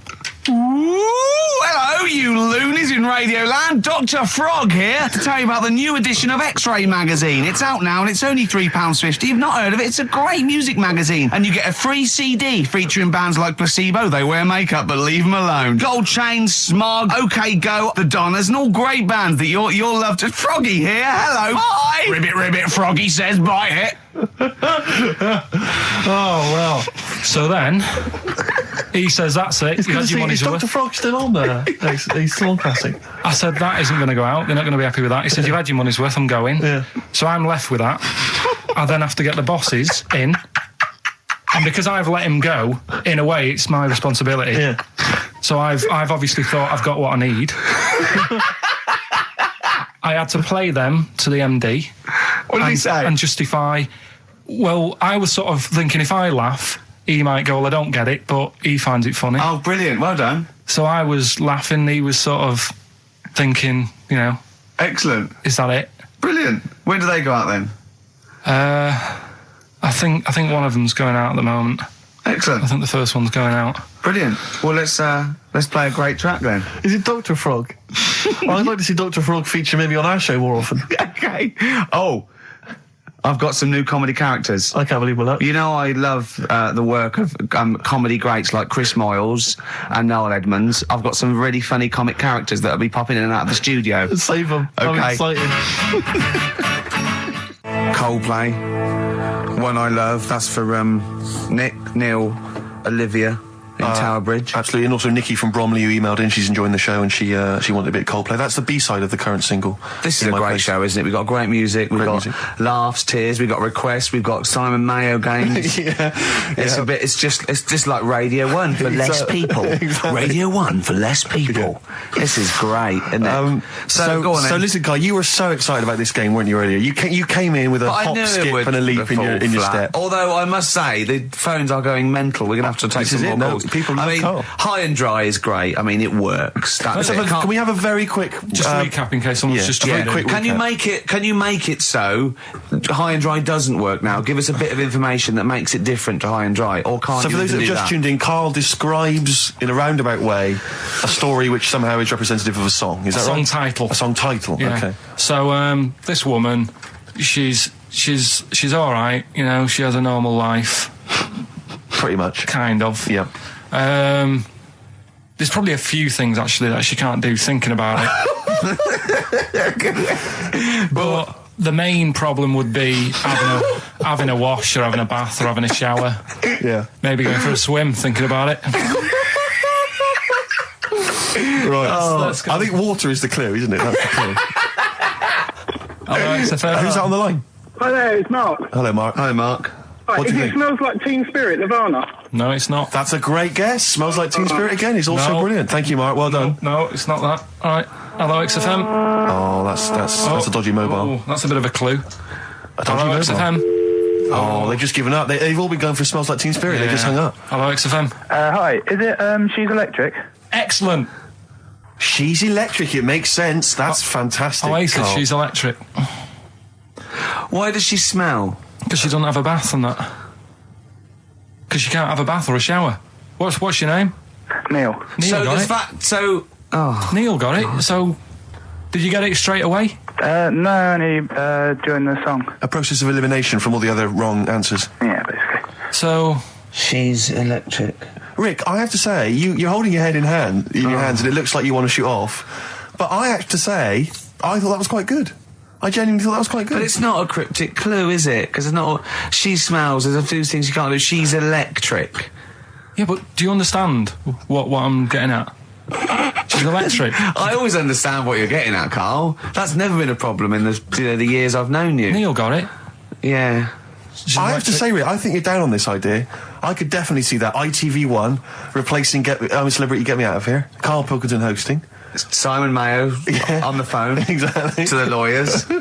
Well, Neil, there's no prizes or anything, but well done. Well done. That was well worth it. Right. Well, you go away with the award in the knowledge that you've beaten Carl. Yeah. You can secure the knowledge that you thought how Carl does. Absolutely. Well done, Neil. This is the Best Of Show on XFM 104.9. I'm Ricky Gervais, with me Stephen Merchant. Yes. I hope you're enjoying the Best Of. I'm amazed that these are the highlights and that we've strung it out this long, Rick. But the good thing about this is, we're not here, we recorded this a couple of weeks ago, just the links, right? This has taken us about 10 minutes for the whole show. We get paid the same. Why don't we do this every week? That's a great idea. High five. Right. Listen to this clip, it's brilliant. Carl, you're a second-time buyer, aren't you? But Yeah. Bought one in Manchester. Lost £7,000 on that one. well, don't buy in Manchester. No, it's a good flat. It's just it wasn't. I didn't buy it to sort of make money. I thought I was going to be living there like all my life, and then a job came up Brilliant. here, and it was like, oh, You bought your first flat in Manchester. You assumed you would be living there for the rest of your life. well, I wasn't in a rush. Get Play away. record, you're an idiot. Hang on a minute. So have you got a property portfolio? Have you got the two houses now? No, I've got rid of that one. Oh, you sold that one? Got this At flat. £7,000 Got loss. this flat. I'll tell you something that is interesting. Hold on, though. What? £7,000 lost. And it's a flat in Manchester, but it could only cost about £8,000 anyway. Right, Steve, something they do now, right, they've got to do by law when you're buying, right? I was looking at one in London, right? It's haunted. They've got to tell you now. Right, don't talk shit. I'm telling you Play now. a record. I'm telling you now. Yeah. There's no such thing as ghosts. That is ridiculous if that appears on a legal document. That Right, is if there's anyone ridiculous. who sells flats and does that for a living, Yeah. right, email in, Yeah. because I'm telling you now, that is a fact. She sort of dropped it in. I said, oh, nice feel here. And she said, yeah, well, that'll be the ghost. Just dropped it in, that's all they've got to do. And then I was like, what? And they went, oh, yeah. That's what I've got to do, is it? So that's the legal thing. Did you drop it in? So in court you go, did you drop it in? Yeah, I dropped it in. Play a record, you're an idiot. I love the fact that in pole position, in positions 1 and 2 of his favourite films of all time, it's The Elephant Man and Cares. Yeah. That's brilliant. Yeah. Go on. All right. Am I leaving the mics open a bit when this is going out? or what? Yeah, let's have a listen. Yeah? All right. So don't talk then, right? Just put that hot dog down, Rick. And this is the bit in Kes where it's the teacher and he gets up and he has to Glover. talk. What's his name? Is it Brian Glover? No, it's What's the other teacher. The other one. Anyway. All right, go on. All right, so here we go. Things that had actually happened. I've got another one. What about you, Casper? Casper! All right. All right? All right. You haven't been listening to a word I've said, have you? Yeah, I heard some of it. Yeah, you Some of it? just... Stand up. Always somebody, isn't there, eh? Right, now you're going to tell us a story about yourself. What sort of story? I want you to think of an incident that's happened to you sometime in the past that is true and that you think will interest the rest of the class. All right? All right. What about... I work on a radio show at the weekend. Well, are you going to tell us about it? I'll just do... It's 2 hours, and it's with Ricky Gervais and Stephen Merchant, and just sort of play music and, tell stories and stuff. What kind of stories? Well, whatever. Like last week it was science. We were talking about this lad who was growing a knob on his arm, so it's weird. It's tricky, sir, because like with Ricky, he gets bored quick and he won't listen to the stories and he'll start squeezing my head. All right. I'm not interested in what he does. That isn't normal, is it, sir? That, I mean, it sure is a bit gay. Is he? Just messes about, though. Do you know what I mean? I try and like come up with good stuff, like monkey news and like quizzes and stuff. But then he'll just, Ricky will just mess about. I mean, on Saturday he did it again. He squoze me head. How do you spell that? Squoze. S-Q. Oh, you're going to show it off the wall? It's a new word to me. Squoze is S-Q-U-O-Z-E. Right, now tell us what it is. It's when he gets me head and he puts one hand on the back of it, right? And he puts the other hand on the front of it and he just sort of swivels it. Swivel, right down the Oh, swivel's not it's spelled S-W-I-D-R. How many times a day? How many times a day does he swells it? It depends what time he gets in. If he gets in about 12:30, he could get a good 3 in. But I think, I don't really want to talk about. You've done enough, don't you? Well done, Billy. Big round of applause. That is the effort. Yeah. Wow. That's the best thing you've ever done, Carl. Right, here's the last clues of the year. You had, there's a load of letters there asking for advice. Put them on Claire's desk. Go on, that was idea. F. That was for foreigner. For Rayner. I don't know what you mean. Claire Rayner. She took advice. She gave people advice. So that's a foreigner. That is shit. Right. I'm sorry. That might be Christmas. That is absolute A garbage. lot of people got the right answer. I know. Well, that annoys me even more. Number The 2. second one, ask your mum. Foreigner. Yeah. Foreigner. Second one, ask your mum if you should. That was S. That was Shalimar. Shalimar. Right? No, bizarrely, what was the clue there? Ask your mum if you should. No, we got a lot of people saying Smashing Pumpkins as the answer to that. But I don't know who's saying that today, Mum. Smashing Pumpkins. Merry Christmas, Mum. Smashing Thanks very Pumpkins. much. Nice bollocks. Yeah, exactly. Oh, that's great. That's great. Right. Smashing Pumpkins. Your dad bought them for me for Christmas. Yeah. And the last one, Lovely plums. What, my Victorians? Oh, God! right, we've got to wrap it up. Come on, then. A couple of people were arguing in the supermarket at the fruit and veg counter. That was B, that was Banana Drama. They were like having an What argument. do you mean banana drama? What, no, wait. What group is banana drama? What group is banana drama? So, You're a fool. You're a twat. When you say that, but you accuse Carl of that, you're also accusing lots of the listeners, including the winner, Nicola Rogers, of London, and she wins those great prizes, and she got them bang on, so... Banana drama. so can we finish there now? Yeah. Yeah, What do you mean? What do you mean? Can we finish there now? Just play the ads and go.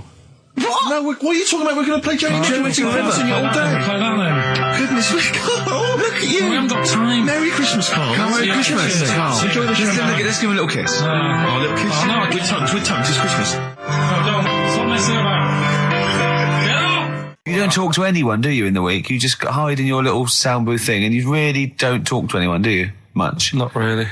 No. I mean, you might call up. Yeah. But no, I keep myself to myself. Yeah. Then you don't get bogged down in the office politics and stuff. Yeah. Is there a lot of office politics here? I don't know. I don't get involved in it. Oh, yeah. Proved your point. So when we're away and we're like out of action, who, other than Suzanne, who will you talk to of the day? How will you get a sort of feedback from the world? How will you get sort of like input and... I always, if ever I've got like a question on anything, the internet's sat there and I can just go online and find out. The internet is good. It's brilliant. But it's not all verified. It's not all necessarily factually accurate. Anyone can put things onto the internet. It's it's freaks and things that put on things one, right? like... Here's one that I read in a week, right? Go on. About this woman. Yeah. She was a bit of a punk. And to get her hair done like she wanted it. Super glue. Right, no. She got lard. Apparently it's a popular thing, you might know. Put lard on your head. Yeah. And you put it in the oven. Oh. Now, apparently the heat that you get from the oven is different from the sort of heat you get from an hairdryer. Right? And she had to do that to get the style that she wanted. But anyway, she comes into money or whatever, treats herself to a microwave. Right? It's not true. Opens the door, jams the things, like the little catch. So the microwave works. She jams it with a screwdriver or a knife or something. Yeah.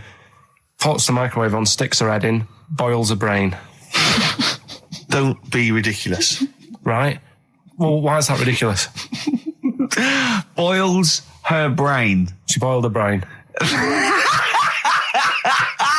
She boiled her brain. And this is what's good about the internet. I went straight from that, and there was a subject about brains. And do you know that Russell Crowe, when he dies, he's given his brain to charity or something, some sort of some people who can do stuff with it. She gave hers to Pot Noodle. Vesta. Yeah. Oh, That's the boiling sort of a stuff. skull. Yeah. That's not true. No. It's not true, Carl. Just urban myths. Someone made it up. Yeah. For a laugh. They're just too convenient urban myths. Everyone you can tell an urban myth's not true because it's always, this happened to a mate of mine, and when you say what happened then, they go, don't know, that was it. Was it? Was that it? Was it? Someone boiled a brain and that was it. There was no more story. Well, Were there any dates, locations, times? I think it was in Belgium. You're listening to the best of, basically, Karl Pilkington. Well, listen, I'm a big fan of that TV show. It's on digital TV. A lot of people won't have it. But Inside the Actor's Studio with James Lipton. Yeah. And he interviews lots of big Hollywood stars, and he always asks them these same questions at the end. Can I just run a few of them past you? Go on. Okay. So, if you could do any other profession other than the one you do now, what profession would you do? Can you just change that to apart from a paper round? Apart from a paper round. Oh. If you could do any other profession, Carl. And it doesn't matter about It doesn't matter if you've got the skills or anything. In an ideal world, if you had the ability. Well, I think I'm about to buy somewhere, so I reckon something, using tools and like doing a bit of plumbing and that. So a plumber? Well, sort of an all-rounder. Right. A handyman. Well, yeah. Yeah. I think, you don't get paid that much, but it's useful, isn't it? So. But you get your own show, couldn't you, with Carol Smiley eventually? Well, all that, but the money that you don't make, you save by not having to pay someone else to do the chores. Do you know what I mean? I don't know what that sentence meant. Right. Right. No. A plumber. How much is the average plumber on? The money you don't make, you save on not getting someone else to do it. No, just think of that. No, look, break that sentence down. Are there any... Sorry, Rick, sorry, but people who live in glass houses... Yeah. Anyway, let's just go back to Lipton quickly. We've got a couple to get through here. So, your favourite noise or sound? Favourite sound or noise? Oh. Is it me? No. It's not me. Hang on a minute. It's not me. Are you sure it's not me, Carl? I like Elvis. Noise. Elvis. In the ghetto. The sound of Elvis. Elvis in the ghetto. Brilliant. Okay. Yeah. And your least favourite noise or sound? I don't think it should really be records and music. Noises, things that you hear at home or whatever. Maybe like a sound of a... The least favourite noise? Least favourite. The sound of... Probably like... sound of ghosts? Fire engines and that. Right. That's annoying. Except if your house was on fire, presumably. I think it's a bit unnecessary. You think they're just doing it to wind people up? I live on like a busy street and it's happening all the time, and it is like just sort of have a blast of it and people will hear it. You don't have to keep it going. Yeah, Sure. Sure. So that is pretty annoying. And if heaven exists, Carl, when you get to the pearly gates, what would you like God to say to you as he welcomes you into heaven? What would you like God to say to you? Who asks these? What show's this? It's a programme where celebrities are interviewed by a guy, an American interviewer, and he always asks these questions at the very end. What would I say to God? What would you say to God if you believed in heaven, and if heaven exists, when you eventually go up to heaven and you're welcomed in through the gates In by your God, parker and your stussy T-shirt and your... what do you want God to say to you as he welcomes you in? Say, you alright? Don't know, just be friendly.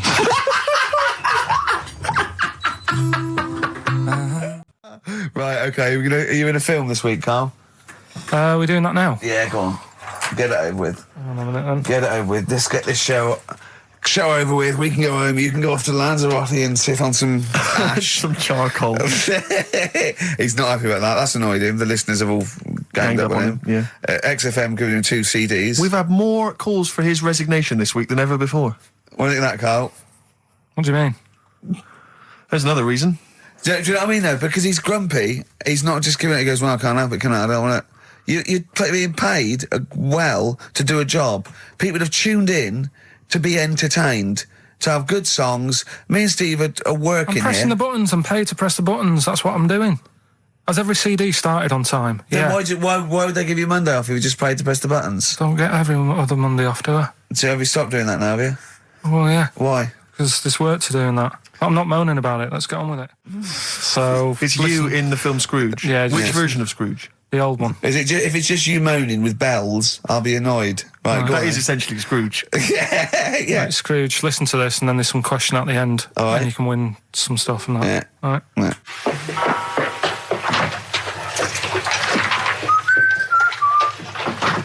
You're late. Only 20 minutes. What do you mean by coming in here at this time of day? I've just been doing some Christmas shopping, haven't I? Probably do some more shopping on Monday because it's my day off, isn't it? Yes, I know it is. You don't have to tell me. Do you want to see what I've bought Suzanne? No, thank you. I don't mind showing you. It's only a Christmas present, isn't it? Just bought some more condoms. Why? Well, I bought some last year. Got 2 boxes. They all got used, so... I'm very glad to hear it. How much do I pay you? Why are you asking? The presents I buy has got nothing to do with what I earn. Like I say, if I won the lottery, I wouldn't go mental on her. Do you know what I mean? I probably wouldn't even tell her because I think she'd want to travel around the world and all that, and I'm not into that, to be honest, so I'll probably keep it quiet. Why? Well, once you've been around the world, where do you go next year? Each to their own, though, innit? You know what I mean? Well, what do you want? What for Christmas? Not that fussed, really. And you, it's just as well I'm not that fussed, because do you know I do some work at XFM? Do you know what they're giving me for Christmas present? Nothing? No, might as well have been nothing. 2 CDs. That's it. I was well fed up. I'm sure you will. They give you a list of about 30 albums and you get to pick 2 off the list. So I've gone for Kings of Leon album and the best of Bob Marley. Mr. Marley has been dead these 7 years. In fact, he died 7 years ago this very day. Did he? Do you know what sort of donuts Bob Marley likes? It's not my business. No, it's not a proper question. It's an old Peter Kay joke. He likes the ones with jam in. Do you get it? Garlic bread. It's good, isn't it? Excellent. Oh, Carl, well done. Carl in Scrooge there. The only man more mean and depressed generally than Ebenezer Scrooge. Oh dear. The reason you became king of the universe, of course, is because of your fascinating French bread anecdote. Oh yeah, yeah. Come on story? then. What? How did baguettes come about? If this is going to be someone cooked a loaf a bit wrong and said, I can still make a sandwich out of it, I'm going to hit you. No. Go on then. Right. Napoleon, when he was at war and that with Russia. 1812, yeah. Yeah, all his soldiers were like, not used to the cold weather and that. So they said, take some clothes in your bag with you because it's going to be nippy out there. So they put all the clothes in the bag. Sure. They were told. It's Napoleon, for Christ's sake. No room for any food. You're joking. So couldn't they make some sort of like sandwich? No, it wouldn't fit because of all the clothes. You had to take extra gear. Sure. So, anyway, he said, I can see where this is going. I'll be honest. Is there a baguette-shaped gap left in their holdall? They thought, let's make some bread that you can fit down your trouser leg. What? That's not true! No, it's not, I Carl! read it in Euston train station. I was waiting to go back to Manchester. Where did you read What, these? scrawled on the wall in graffiti? Yeah. Do you know Was it also meet me here for cock fun at 12 o'clock? The upper crust sandwich shop, Euston station. It's on the wall. What do you mean it's on the wall? Do you know how it says, like, sail on at Dixon's, whatever? Yeah. Next to that, there was, like, a bit of information. Once you've read the stuff on Dixon's... Baguette information. There was a big thing about the history of the baguette. I read it and I thought, we got to make a sandwich we can spit down our trouser leg. But how can you march and fight with a huge piece of bread down your train? Although it would be intimidating. You see them coming, you go, sacre bleu, look at the size of them. They're big fellas. Well, Blimey. I can't help but feel that could be a practical joke at your expense. yeah. do that. Well, the Earl of Do you ever Sandwich... question anything you read? If it's printed up, is that, like, fact for you then? Well, it's not funny. I mean, if they were trying to be funny, it's like... it's not, is it? So it's Have information. you heard us? Things sometimes want to be funny when they're not. That's exactly what happened with the sandwich. The Earl of Sandwich wanted something he could fit down his pants. And it was those triangle cut sandwiches wrapped in cling film were perfect. You might be right. You might be right. I am. Because the Cornish pasty, so they could drop it down the mines, isn't it? Is it? They wrapped it up they wrapped up like meat and vegetables in pastry, and they sort of crimped it, and it was like and they dropped it down the mine, so, yeah, that's how that came about. And bagels were originally made so that people could play hoopla, but then eat afterwards. I don't know if you're aware of that. That is true, Carl. Well, anyway. Call my bluff. Is that true? Yeah. They're all true. They're all true. Yeah. Tell your kids that when you have them. Yeah. You know, if they're still alive in a million years. Well, it might be true. Can someone confirm that baguette fact that it was so Napoleon could stick it down Not him. his trousers? Not him, his soldiers. His men. Yeah. Fascinating information. Fascinating bread information, Carl. Radiohead.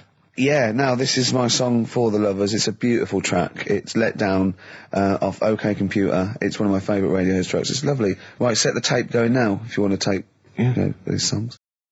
I love the fact that in pole position, in positions 1 and 2 of his favourite films of all time, is The Elephant Man and Cares. Yeah. That's brilliant. Yeah. Go on. All right. Am I leaving the mics open a bit when this is going out? or what? Yeah, let's have a listen. Yeah? All right. So don't talk then, right? Just put that hot dog down, Rick. And this is the bit in Kes where it's the teacher and he gets up and he has to Glover. talk. What's his name? Is it Brian Glover? No, What's it's the other teacher. The other one. Anyway. All right, go on. All right, so here we go. Things that had actually happened. I've got yeah. another one. What about you, Casper? Casper, Right. all right? Right. You haven't been listening to a word I've said, have you? Yeah, I heard some of it. Yeah, you Some of it. just... Stand up. Always somebody, isn't there? Eh? Right, now you're going to tell us a story about yourself. What sort of story? I want you to think of an incident that happened to you sometime in the past that is true and that you think will interest the rest of the class. All right? Right. What about, I work on a radio show at the weekend. Well, are you going to tell us about it? I'll just do, it's 2 hours, and it's with Ricky Gervais and Stephen Merchant, and just sort of play music and, you know, tell stories and stuff. What kind of stories? Well, whatever. Like last week it was science. We were talking about this lad who was growing a knob on his arm, so it's weird. It's tricky, sir, because like with Ricky, he gets bored quick and he won't listen to the stories and he'll start squeezing my head. All right. I'm not interested in what he does. That isn't normal, is it, sir? That, I mean, it sure is a bit gay. Is he? Just messes about, though. Do you know what I mean? I try and like come up with good stuff, like monkey news and like quizzes and stuff. But then he'll just, you know, Ricky will just mess about. I mean, on Saturday he did it again. He squoze me head. How do you spell that? Squoze. S-Q. Well, you're going to show us on the wall. This is a new word to me. Squoze is S-Q-U-O-Z-E. Right, now tell us what it is. It's when he gets me head and he puts one hand on the back of it, right? And he puts the other hand on the front of it and he just sort of swivels it. Swivel, right down the Oh, swivel's not it's spelled S-W-I-D-R. How many times a day? How many times a day does he swells it? It depends what time he gets in. If he gets in about 12:30, he could get a good 3 in. But I think, you know, I don't really want to talk about. Billy, don't you? Well done, Billy. Big hand of applause. That is the effort. Yeah. Wow. That's the best thing you've ever done, Carl. Tell you a job I don't like. What? I wouldn't want to be doing. The woman, there's a little woman who sits in the little snack stall on Finchley Road station. Yeah. And I don't know how to describe it really. She is surrounded by snacks. She can't move for snacks. It's Does like it look like American Beauty, but with different... not dissimilar to that. Yeah. It's a little hut on the station, and it's like if you go to the seaside, you can put your head through one of those cardboard cutouts, and it looks like you're a big fat person, whatever, and you can have your photo taken. It's like an equivalent of that, but it's just snacks everywhere. She's got bananas up to her chin. She's got chocolate coming down to her eyes, crisps either side of her. She can't move. She can't do 360 degrees. She's like packed in there. I don't know how she gets in there. I think they put her in there first, and pour in the bananas. Yeah. And then they go pour in the nuts. She has and 2 hours of makeup before they open. Exactly, yeah. Dressing her in there. Because I'll ask for something from the fridge, and she cannot turn her head to see. She has to go by feel alone, just to feel the fridge and get stuff out and pass it. And often I'll say, that's not what I wanted, but she can't. You've got to let her off. It's extraordinary. Dear. But there's no music playing. Does she have there's to nothing. sell her way out of it? Exactly. If it's a slow day, she's stuck there till the next day. Yeah, it's like a world-breaking attempt. Yeah. Carl, what job wouldn't you want to do? Well, any job. You're a lazy... You're joking, aren't you? I've done loads of stuff. I'm quite happy now doing what I'm doing. Yeah? You look happy. Trying to think. You sound happy. Yeah, I mean, calm down. You on drugs? I'm all right. Are you on happy E? before England have won and that. I'm What? happy for them. Yeah, go on, happy for them. I'm happy in that. Yeah, what do you mean happy for them? We are England.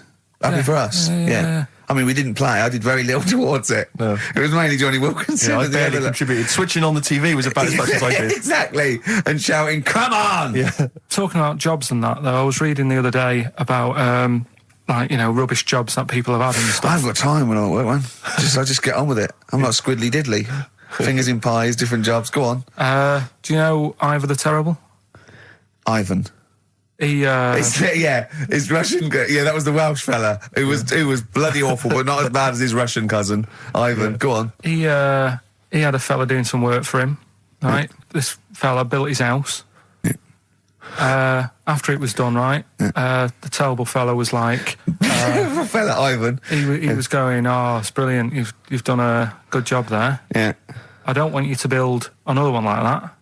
Took his eyes out. Just stopped him making an house like that. Another one. Blimey. That's bad, isn't it? Why didn't he take away his trowel? Then he could have seen, but he couldn't have built a house without a trowel. You can't build a house without a trowel. Yeah. Makes you I think, suppose he probably later thought that once he'd been nicknamed Ivan the Terrible. Yeah. He thought, why? Because you gouge people's eyes out. Yeah, but I didn't want to build another house. I know, but Take his trowel away. What would I have been then? Ivan the crafty at most. exactly, yeah. Ivan the jealous, Ivan the spoilt brat. But Yeah. Ivan, gouge someone's terrible, eyes. isn't That it? is bloody terrible. I'm surprised you're not called Ivan the... Do you know what I mean? Yeah, you're going to go down in history like with Vlad the Impaler. Yeah. He's mainly remembered for impaling people. Yeah, he did a lot of other stuff. Did a load of great charity work he did. The Not impaling remembered. is the thing that's really gone down in history. When were you reading about Ivan the Terrible? No, it's just or little Ivor the stories. Terrible is the thing you remembered from this informative article. No, it was just little bits like that. Talking about him, there was a thing about someone who worked for that fella who painted the ceiling. Sistine Chapel. Yeah, Okay. there was a thing. A woman who worked for him in his house, and I love how you assimilate information when it's just bordering on the academic, or just the interesting and true. It's wonderful. Ivor the Terrible gouged someone's eyes out 'cause built him an house. That fella who painted that ceiling had a woman work for him. Imagine if you wrote that down in an essay. Imagine if you wrote that in a school essay. Well, you'd probably end up with not getting a grade or... or thinking you turned out to more than you had. Exactly. Anyway, the Go woman on. who lived with... Yeah, the woman who lived in a shoe. Go on. yeah, there was this woman who lived with him, and she used to go out and do all this shopping and that. Yeah. But because she couldn't read or write, he used to have to draw everything that he wanted. Why couldn't you just tell her? I don't know. No, but no, wait. That's an excellent point. Could she talk? Yeah, but if it's a big list and that, loads of different coloured paints. But why and couldn't stuff. she draw on a piece of paper? Why did he have to do it? Because he's a better drawer, isn't he? That's the point. That's it. That is. We were just looking for the logic of the story. You found it. You've done it. Play a record.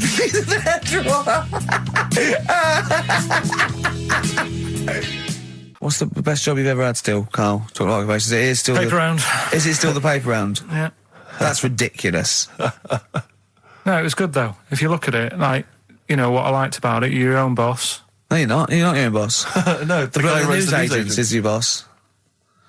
All right. But then once you get out and you've got your papers and that, you're on your Do own. what you want can as long think as you about deliver the stuff. papers exactly to the places he said you are in the time he said. Yeah. It's and I do. freedom, isn't it? Any jobs you wouldn't do? Go I've just thought of one that you wouldn't do on. with your sort of mild homophobia. Well, I'm not. Proctologist. What's that? Basically sticking your finger at other people's arses. Right, well, no, I wouldn't do that, no. Why have you got to do that? What do you mean, why have you got to do Well, why that? does anyone need that doing? Because they got to look if they've got an arseache or something. Which trainee doctor makes that their speciality? Do you know what I mean? That must be, right, we got a place for proctologists, and it's you, Meadows. You came last. Oh, seriously, what? I'm not the arse doctor, am I? Yeah, you came last. Oh, I'm a bum GP. I can't yeah, believe it. yeah. You got to, I can't believe this. Yeah. A couple of emails. Monkey Matt's emailed us. Who? Monkey Matt. Oh, Matty, yeah, go on. Yeah. He says... How's the Monster? He's all right. He says, Carl has missed a cracking headline from The Sport. Hide-and-seek champion found dead in cupboard. I hope it's real. I don't know if it is. I doubt it. Just looking through some of the news stories that Carl did make it into Carl's news roundup. Yeah. Just this one you might be interested in. Headline, woman says partner ran off to become vampire. Yeah. And it says a young mother says her partner has dumped her to become a vampire. Rebecca Roberts from Somerset says Matthew Barrett fell for a blood-worshipping woman in a US cult. The 23-year-old mother says he began shaving all his body hair, dressed in black, and used Rebecca's lipstick to redden his eyes. Rebecca caught him performing weird blood rituals in front of his computer at night, cutting himself to prove commitment. She said, I thought it was just a hobby. Everyone's got a right to one. I was pleased he'd found an interest. Brilliant. This is apparently from The Sun. Apparently he's left. He's gone to America. He's living in this Ohio-based cult. But it's the last bit where she's been asked whether or not, if he came back, would she take him back? Sure. And this is where I wonder if the journalist, you know how journalists are supposed to just report the news, be objective. Yeah. I wonder if maybe the journalist here has maybe had some interference. Made the quote better for them than... Go on. Because it says, I never thought this would take over his life. Now, if he came back, I'd say fangs, but no fangs. Oh, dear! I can't believe. Imagine you're the woman, Rick. Okay. And I've come round. You're the to you. journalist. I'm the journalist, and I've come in and I've said, okay, I read about this. All I have to do is not say that thing. You've come. I understand you're obviously quite upset. Your husband's gone gutted. off. If he came back, would you take him back? Definitely not. Right. What would you say to him then if he came back? Just get lost. Right, but I'm really pissed off with you. Would you perhaps say something a bit more pithy? Not in this situation, no. You're upset? He cuts himself, he drinks blood, he's left me. Sod off. I'm not interested, mate. Because I tell you what. Go on. I mean, I like what you said there, but I wonder if we could condense that a bit more. If he came back, would you say... Go away. Would you say something? Would you ever say something like, thanks, but no thanks? No, because it makes it flippant, because I'm really angry. I know you're annoyed. And I'm upset, so I wouldn't say... I certainly wouldn't say thanks. I might say no thanks. But what if you sort of said it like aggressively, like you're giving him the finger, thanks, but no thanks? Like you didn't really mean sort it. of sarcastically? Sarcastically, would you possibly say that? I might say thanks, but no thanks, and that'll be it. And that's and I'd leave it there. I'd never change that. Sure. I'd never change those words. Can I ask you a question? Go on. Do you like puns? Hate them. Right. I don't like Countdown. I don't like QI. I don't like any of those posh Cambridge, Oxford types. I hate puns. If you had to say thanks but no thanks in the form of a pun, what would you maybe say? I wouldn't. I never would. Right. I'd say thanks but no thanks. I would. I mean, I feel embarrassed that I'd even say that because I don't think I would even say thanks but no thanks. Okay. But if I did go that far, I'd leave it there. Sure. So, have you ever noticed, as I have, go on, the similarity between the word thanks and fangs? Not really. It's very similar. Not thanks, really. Fangs, F-T-H, there's a K. Fangs very much. G, it's A and S. Well, the A, the N and the S, but that's about it. Would you agree it sounds marginally similar? Yeah, Is it possible you might one day say fangs but no fangs? I wouldn't know. Right. I could put that though, could I? But don't say I said it. Right. I mean, yeah. Fangs, but no fangs. Yeah. This is the thing. Just, if you ever read an article in The Sun, The Mirror, anything, do not believe it. Really seriously question and query it, because... If it ends with fangs, no fangs. If it ends with a pun, almost certainly they never said it. Yeah. Just like, for example, that's why your balls are on the outside. Because the cells have to be a certain temperature to survive. I don't know if it's the sperm or Sertoli cells, but they have to be a couple of degrees below body temperature. Otherwise, they'd be in a nice cage and we wouldn't get kicked in the nads. What do you mean? That's why your testicles are on the outside of your body. They have to be a couple of degrees below body temperature. Yeah, but it's not... That isn't why they're there. You see, this is like the chat we had last week about the giraffe having a long neck. What do you mean? They're there because that's where they happen to be. They didn't go, right... Well, that's what evolution is. It's a selection process. It's not a will. The balls didn't say, look, I'm too hot, let's get us outside. Let's get outside of here. All right, hang on a minute then. What? So a little man monkey, right? Theirs are in the same place as ours. Yeah. But they're walking around naked, so it could be anywhere. They could be like on the back. It doesn't matter where they are. They call it. Well, they could be on the back, yeah. So why aren't they? This is a completely different. Steve, you started it. I wash my hands of the whole affair. And we're not only back to balls, but we're back to monkey balls. Yes. In one thing from about parasites, we're back to monkey ball news. Yeah. How do we get back to chimp testicle news? All right then. So this worm's in a fish. Yeah. It's like a little platyhelminth. I think it's some sort of. But what I mean is, why are they about? What do you mean? They Why? evolved. But why haven't they died out? Because they're very successful. Yeah. What do you mean? Yeah. What do you mean? Yeah. Tell me the brain event that made you say yeah in that 1 second gap. Because in a way I don't get it, and if I think about it too much, it hurts a bit.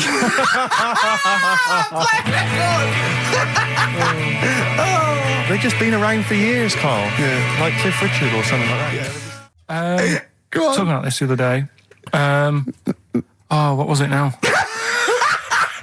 Listen, the fella. Play a No, listen. record. Do you want, let's just, all right. All right, no, come on. All right, he's got it now. Go on. This fella goes to the doctors, Yeah. right? Oh, right. Okay. Right. If this is in any way apocryphal, stupid, illogical, impossible, right, you are never, ever speaking again on radio. So make sure this is at least possible. I'll tell you what, I'll even give you improbable but possible. So if anything that breaks the laws of the universe or logic, okay, that's all you have to avoid. On you go. Right, so this fella, right, he goes to the doctor's because he's got earache. Right. Okay, if a chimp's living in his brain... that he go on. So he's got earache, he's sat in the waiting room and his ear's all bunged up and it's hurting a lot and what have you. So the doctor comes out and he goes, right? And because his ear's all bunged up, he doesn't hear it that well, right? So he thinks it must have been me, right? So he wanders in. Keep going. Anyway, I'm going to hate this. I can just feel it in my bones. Steve, I'm going to let you take over. Okay, let's hear it. So the doctor says, sit yourself down there, right? So he sits himself down. He goes, right, take your pants off, right? So he's thinking that's a bit odd.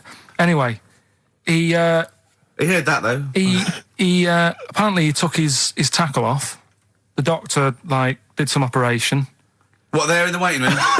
No, in his office. In his office, yeah. What? Wait. So he removed what? His genitals? Yeah. In his office. Why, Carl? Why, Carl? Because he hadn't called him in. Oh, he'd calling the bloke who wanted his testicles taken off, and he didn't hear it. What? So the doctor went out and said, Mr. Jones, who's here to whip off your cock and balls just here and now, right? Bloke comes in, didn't it? It must have been me. So the bloke who wanted his balls taken off didn't say, I think he said me. So he didn't interrupt then. So the bloke goes in, he starts taking his testicles off, and he doesn't say, I'm here for me ears. What are you doing with that? I'm Ricky Gervais, with me Steve Merchant. Over there, Karl Pilkington. The man who believes anything. I think it might be a condition due to his little round head. Mm-hmm. It's sort of like, it might be a new condition that we can call cranial spherity, and because it presses on his lobes, and the only sort of upshot of that is he's normal in every way, but he believes everything he reads or sees on Anna Nova. All right. Talking of which, Rick, I don't really follow the news. No. It's mainly boring, isn't it? Wars and stuff. Yeah. But I don't know. Well. Yeah, well, it is a war. It's all this nonsense before and after. When it's a war, it's it's in the middle of the war. You can watch it on telly. True. You get results. True. You know what I mean? You know what I mean? Yeah. Like a test match or something. But it's all this rubbish before and after. It drags on. This recent war seemed, I thought, just generally, it was better presented than the previous one. Because I remember the first Gulf War, it was often during the night, and I couldn't stay up. Yeah, because I think the American had rights to it, like the Tyson fight, so we had to get it at 2 in the morning. Exactly. Which is annoying. They had it at, their prime time and that. And a lot of it was in black and white, when the bombs went in. When the bombs went in. So, this time there seemed to be a lot more colourful stuff. Yeah, it's much better coverage. I think they should win awards. Yeah, well, I'd like for to see it. awards, So, like Channel 4 won for cricket. Yeah, I mean, a few times as well, I was quite pleased to see they actually had footage of the bombs exploding. Yeah. No, good. Well done. Generally, good on you. Well done. Good on you. Yeah, it costs a lot though, doesn't it? It isn't a costly War's thing. a lot more. When you got something like a Jimmy Carr game show, which probably costs about £100,000. Yeah, like half an hour war costs millions. It's almost as expensive as like Terminator 3 or something. Yeah. But I mean, But then you got a variety. Exactly. Sorry, Steve, you were talking, mate. Well, no, I just wanted to make sure you were aware that the World Elephant Polo Championships have taken place. I did get it. I think they mentioned it on. Yeah, we won, didn't we? England won. Yeah. Well, my question is, where have they been practicing? I don't know. Do you remember ever at school anyone ever saying to you, "Are you interested in playing polo with elephants?" Do you reckon it was 5 blokes in pith helmets kept sneaking into a whipsnade? Possibly. What are you doing, lads? We're practicing. Get down. Yeah. Get off them elephants. Yeah. I didn't even know we had a team. I can't believe it. No, but it's like Johnny Wilkinson and the rugby lads. They're going to get MBEs, all sorts. The elephant polo boys, nothing. They're going to get nothing. I haven't seen the sun talking like them. To be fair, it's not like horse polo where I don't think there's a stick long enough. I think the elephants kick it, don't they? I think you might be right. I think they're not allowed to use their tusks. They'd burst it, weren't they? I think they go, start again. Raheem! Yeah. What do you mean the elephants kick it? All right, I've opened a can of worms here. Normal polo on a horse, they have they whack them, right? But I think it's obviously they're too high up. I think I might be wrong, but I'm pretty sure they just train the elephant to kick it. So why are people talking about? Why not just let them have a kick about without? Imagine that! And why does horse racing have to have a jockey? Well, they just let the horses go, okay, lads, on your, no cheating, on your marks, get set, go. Get back here. Get back here. Brilliant. Where are you going, Lanzarote? Yeah. Where's that? Don't know. Suzanne sorted it out. I said, Lanzarote, I said, is that Africa or is it Spain or Portugal? Just took you, don't know. I went, what do you mean, don't know? I goes, well, what's the currency? I went, don't know. I said, Suzanne booked this one, did she? Yeah. I thought, where is it? Is Lanzarote African or? Foreign. Somewhere foreign. I was looking last night, and doesn't look that good. Like one of the highlights of the things it says you've got to do is go and have. Apparently they've got restaurants in caves, and that's like one of the things they say you must do. So, if that's a highlight, do you know what I mean? Right.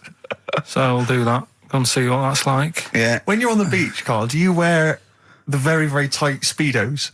No. Do you walk around with them? Sort of longish shorts, t-shirt on, probably with a sort of a light shirt on top of that. Right, sure. So quite wrapped up then. Covered up. Do you wear a hat? Because obviously the bald head, there's risk of sunburn.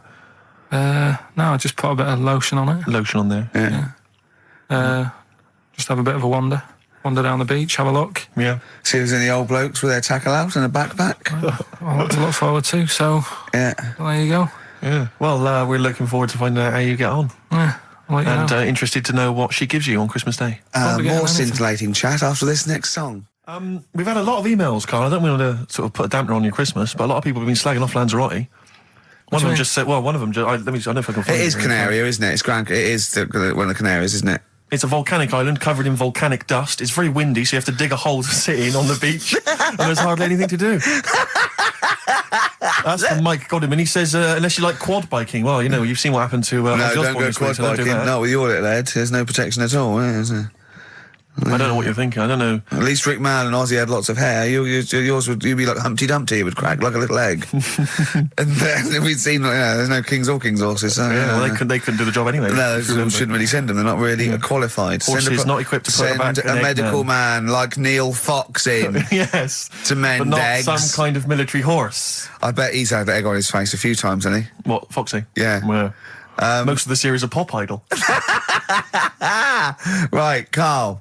Lanzarote, good or bad? Well, you got to give it a go, haven't you? Yeah, well done. Give everywhere a go. Exactly. That's what I was saying. You know, don't just take the word for it. I mean, if it had said an Alanova, Lanzarote shit, he'd have believed it. Sure. You know, if he'd have overheard it in a pub, Yeah. Lanzarote a crap, he'd have believed it. He'd have seen it on a website that was mainly concerned with monkeys and witches, he'd have believed it. Yeah. As it is. Everybody raves about New York, and when I went there, I thought it was rubbish. Well, you're an idiot then, because that is possibly though, the isn't it? greatest city in the world, Subjective. along with London. Subjective, though. That's why they have holiday programmes and that, innit? So you see it and you decide for yourself and that. Yeah, but you saw Venice on a holiday programme, as you put it. You went there and you went, it was rubbish, full of black bin liners. Well, it is. Right. Didn't they show them? It stunk. Didn't Judith Chalmers say that? It stinks here and there's loads of rubbish everywhere. No, she didn't. Did she mention that? Oh, that's what I mean. So it depends what you want from holiday, doesn't it? Well, yeah. But So you're an idiot if you don't like New York, so next. Anyway, go on, break up, guys. Kiss and make up. Well, the general public are getting involved with Carl's holiday, and I mean, this has been a damning report on Lanzarote. There's not been a positive word written about Lanzarote so far. Wow. It's volcanic, there's no natural water supply. Apparently there's no natural water supply. It's You all have to sit in a imported. hole. What do you think of this, Carl? What do you think of the people that want you to know that you're going to a rubbish place when you can't change it? What do you think of that? rubbish though, will it? What do you mean? Be all right. What do you mean it'll be right?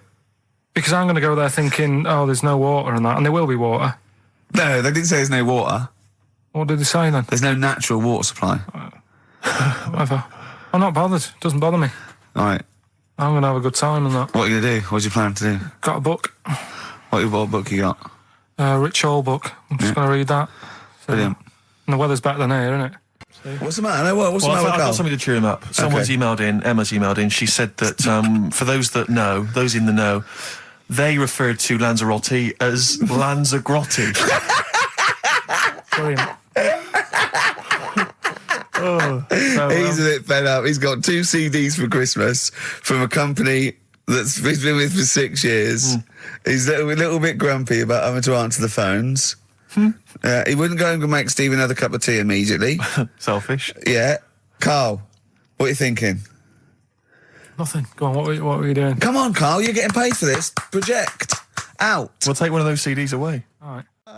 Right, okay. Are you in a film this week, Carl? We're doing that now. Yeah, go on. Get it over with. Hang on a minute then. Get it over with. Let's get this show over with. We can go home. You can go off to Lanzarote and sit on some ash. Some charcoal. He's not happy about that. That's annoyed him. The listeners have all ganged up on him. Yeah. XFM giving him 2 CDs. We've had more calls for his resignation this week than ever before. What do you think of that, Carl? What do you mean?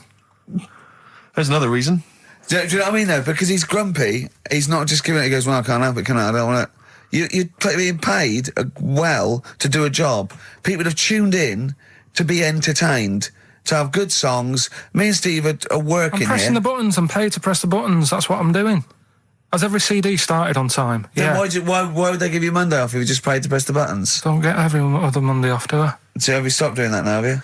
Well, yeah. Why? Because there's work to do in that. I'm not moaning about it. Let's get on with it. So It's you in the film Scrooge. Yeah, Which yes. version of Scrooge? the old one. Is it if it's just you moaning with bells, I'll be annoyed. Right, go That on is then. essentially Scrooge. yeah. Right, Scrooge, listen to this, and then there's some question at the end, All right. and you can win some stuff and that. Yeah. All right. Yeah.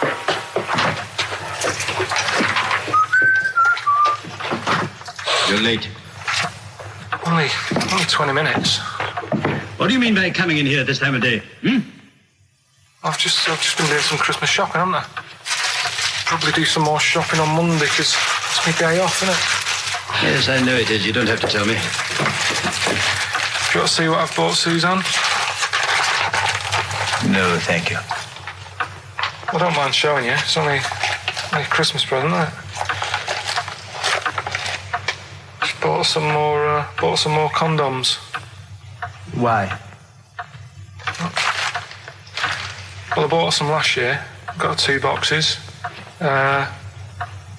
They all got used, so... I'm very glad to hear it. How much do I pay you? Why are you asking? The presents I buy has got nothing to do with what I earn. Like I say, if I won the lottery, I wouldn't go mental on her. Do you know what I mean? I probably wouldn't even tell her because I think she'd want to travel around the world and all that, and I'm not into that, to be honest, so I'll probably keep it quiet. Why? Well, once you've been around the world, where do you go next year? Each to their own, though, innit? You know what I mean? Well, what do you want? What for Christmas? Not that fussed, really. And you, it's just as well I'm not that fussed, because do you know I do some work at XFM? Do you know what they're giving me for Christmas present? Nothing. No, might as well have been nothing. 2 CDs. That's it. I was well fed up. I'm sure you will. They give you a list of about 30 albums and you get to pick 2 off the list. So I've gone for Kings of Leon album and the best of Bob Marley. Mr. Marley has been dead these 7 years. In fact, he died 7 years ago this very day. Did they? Do you know what sort of donuts Bob Marley likes? It's not my business. No, it's not a proper question. It's an old Peter Kay joke. He likes the ones with jam in. Do you get it? Garlic bread. It's good, isn't it? Excellent. Oh, Carl, well done. Carl in Scrooge there. The only man more mean and depressed generally than Ebenezer Scrooge. Oh dear. 3 holidays Carl's had this year, last year. Yeah. I'd love to have 3 holidays. You've got to start putting the work I in had there. 2 holidays No, then. you had 3 holidays. You went away with Suzanne and her parents. Yeah, well, that doesn't count. It does count. If you book 2 weeks off the firm, you go away and you go, how was your holiday? Go, well, I didn't really count. It wasn't a really good holiday. Can I have them days back, please? My New Year's resolution is to be nicer to you, but Well talk done, you've sense. already broken that. No, but talk sense. Talk sense. You've had 3 holidays this year, and I'm just saying, you're in your 30s now, and 30s is when you should be really putting the work in. That's true enough. To reap the benefits in your 40s, 50s, 60s, 70s, 80s, 90s, and 100. Carl, what's your New Year resolution? What about think before you speak? it's worth. I mean, See, I'm consider it. allowed to laugh. I'm allowed to laugh at things other people say, Carl. That one, that is a good suggestion. How was your holiday, Carl? It was all right. Right, brilliant. But that I don't see on the ratio of good to bad in Carl's mind. That might be amazing because we never It might hear be him amazing, singing the mightn't praises it? of anything. I'll tell you what, can we have, a cracking little tune and then come back and hear about Carl's holiday? I'd love to do that, Let's really. keep it tight. Love Will Tear Us Apart by Joy Division. Now, I can't put my finger on it, but that doesn't sound like the original. And it's off a compilation. It sounded a bit fast. I think the vocal was slightly different. If anyone can, put me out of misery, I think it might be in a session of the time or something. Carl, is it a New Year resolution for you? Another one. Maybe when we ask you to get a song, get the original single version. I could be and wrong, not some but- obscure but- session. Yeah, it does seem different, doesn't it? Very odd. Yeah. Yeah. Maybe we just remember it wrongly. But anyway, that's XFM for you. 104.9, I'm Ricky Gervais with me, Steve Merchant. Karl Pilkington. Carl, you went to Lanzarote. Yeah. People said don't go to Lanzarote. They told you it was Lanzarote. They told you, were they right or They wrong? were right, yeah. Really? Yeah, it's a bit ropey, yeah. Is it why? Just out there. If it wasn't for the volcano they had, it'd been knackered. That's their big draw, is it? That's it, basically. That's all they've got going for them. When you landed, was it really hot? Were you quite excited? You were thinking this is It was okay? warm. It's we can't complain about the weather. The weather was all right. Sure. You know what I mean? That's what I went for. But it'd be nice if there just was something else. Yeah. What did you do all day then? Did you read your ritual book? No, I didn't read that. I read that book. Do you know the book that I bought and all the chapters were messed up? Oh, yeah. I bought a better version of that All right. and I read that. Excellent. And then, Did it make more sense in order? yeah, a lot easier Brilliant. to follow. Yeah. And then we went and had a look at the volcanoes and that. They've got 36 of them to look at. How many did you look at before you realised that pretty much, you've seen one volcano, you've seen them all? Probably about 6 or 7. Really? And then when you got to the 8th, you thought, now I know what this is going to be, Suzanne. This is going to be like a mountain with a hole in the top. Yeah. Really? But it happened years ago as well. It's like, just keep a couple, fill the rest in, tidy it up. Fill the rest in! Yeah, no, Well, yeah. getting some builders. No, seriously though. Okay, They're a 4 death million trap. tons of concrete, please. They're an absolute death trap. Yeah, what? Yeah. What do you mean fill them in? Do you know what a volcano is? It's just a hole, isn't it? That's happened. Well, it's more than the happened back hole. It's in- more a portal to the magma in the centre of the earth. Back in 1730 it happened, and they still haven't sorted it out. Well, when you say it happened, volcanoes were made a lot longer ago than 1730. No, but the one that did Lanzarote in. Right. Sort it out. What would you suggest? How tidy can they up. fill it in? It's joined. It's all joined. No, but what I'm And saying is, the big plates of the earth are all joined. It All was the a disaster, magma's wasn't it? joined. With the trade centre thing, that happened. They cleaned it up, sorted it out, they've moved on. That's what I'm saying. Whereas Lanzarote have just gone, leave it. It happened back in 1730. You misunderstand me. How, in the name of God, can you fill in a volcano? You ignorant twit. No, but it's not just the holes. They've actually left the lava everywhere. That's what I mean. It's not just the big holes. There's lava everywhere. But it's molten rock. They can't just pick it up like they're like a carpet. Put it in the holes. The holes are there ready. Just push it all in. That's what I'm saying. What exactly is there then? Is it just a kind of moon-like kind of surround with just kind of dust and rock? That's exactly what you see. I was there when the Mars thing all went wrong. Yeah. I would have just sent a camera crew there, filmed a bit of that, right, and say, here we are, this is it. Ignore the little coffee shop in the background. Right? This is Mars, because that's where it's like just loads of dust, holes everywhere. Tidy it up. Little round-headed aliens complaining. It's Whinging. just like Mars. Yeah. So, is there what's the best bit about the holiday? Come on, pretend you're Judith Chalmers. I have been doing. I would have done all. I would have said that. Don't bother. Right. I mean, the hotel was good. Yeah? That was all right. What was that like? It's all right. Just, clean. That's all you want, isn't it? See, that's not quite what Judith Chalmers does. She doesn't go, what's the hotel like? All right, yeah, clean, innit? All right. What was it like? What was it? 3-star, 4-star? Did it have a swimming pool? What was the room like? I had a swimming pool and that. Yeah. Yeah, it's good. You know, I think it was one of the better ones on the island. Okay. Nightlife? Wasn't really. And there was a bar. There was some bands playing. Yeah. Not very good. Food got a bit boring. Yeah. It was always the same food every night, but they sort of themed it and made out as if it was different. So, like, on Mexican night, it'd be chicken with a nacho on it. Right. And Chinese night, sort of chicken with a little prawn cracker on it and stuff. Sure. But that got a bit boring.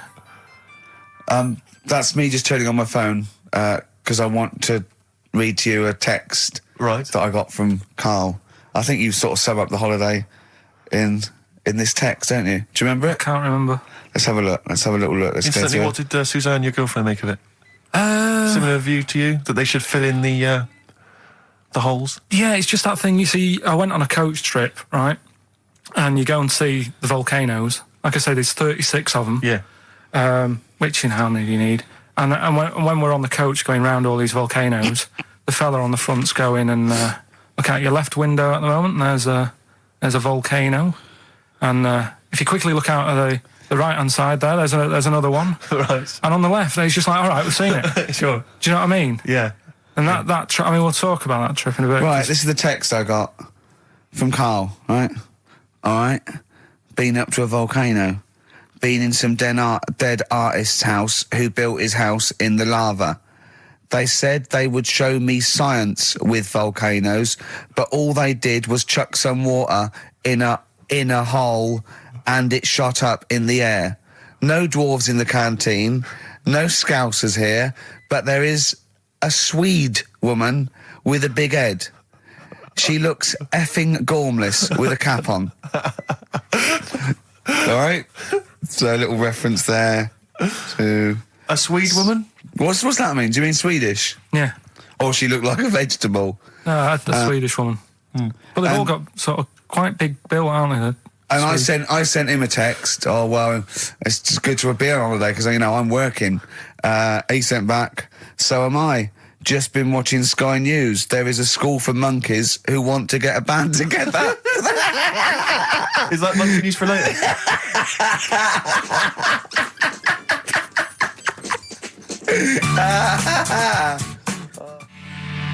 Oh My Corazon by Tim Burgess. I can't get enough of that. I love that chorus. On XFM 104.9. Ricky Gervais, Steve Merchant and little Karl Pilkington. But it was a nice holiday.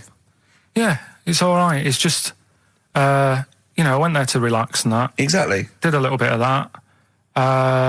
Trying to think of some new, features and stuff. Sure, always working. 3 holidays a year, Jesus. Oh, well, not really 3. Oh, 2. It's all holidays, really. one big sort of like work thing to me and Steve. 2 holidays, isn't it? Work hard, you need the holidays. So, yeah, the things that annoyed me was like, you get bored sat around the pool after a couple of days. I'd read my book. Yeah. There wasn't much going on the... Not even any crabs to throw sand at, was there? No crabs or anything. They wouldn't bother with Lanzarote, right? So, decided to go on a little trip. That's when I saw the volcanoes and that, 36 of them. So, we go on the trip, and the thing that annoys me, it does happen every holiday that you go on. If you go on a sort of a package thing, they have these trips, right? And you pay about 40-odd quid, and they give you some wine, so it make it feel like you're getting your money's worth. But how many of these trips have you been on then? Loads. Probably about 12. More holidays than I've had. Go on. So anyway, so you're on the coach, right? And they take you for the volcanoes. They took us in the middle of nowhere. Yeah. Right. There's nothing else round there. Sure. It's like I say, it's like Mars, but with holes in the ground. Yeah. Right. And they sort of drop you off, and they go, right, everybody, see you back here in an hour. There's loads of volcanoes for you to look at, and a coffee shop over there.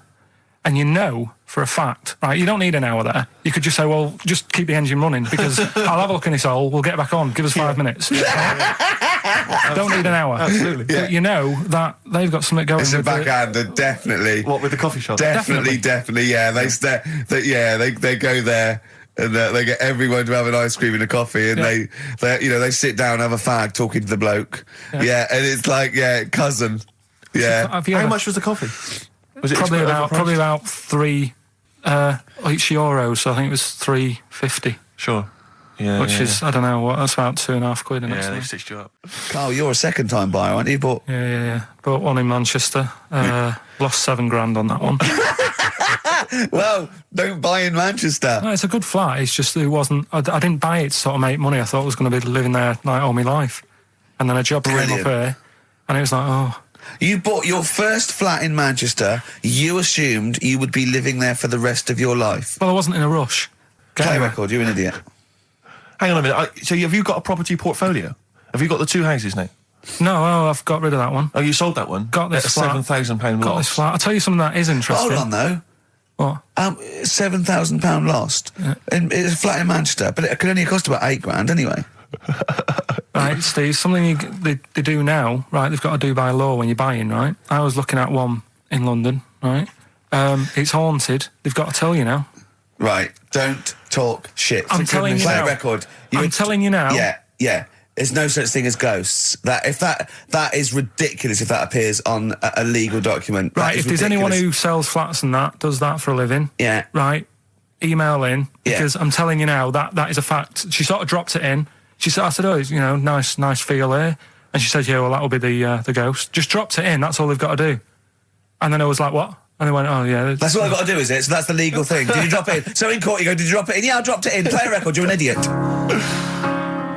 Now, Carl, you promised me that you were going to reintroduce Educating Ricky. Yeah, we can do that. Have you got it?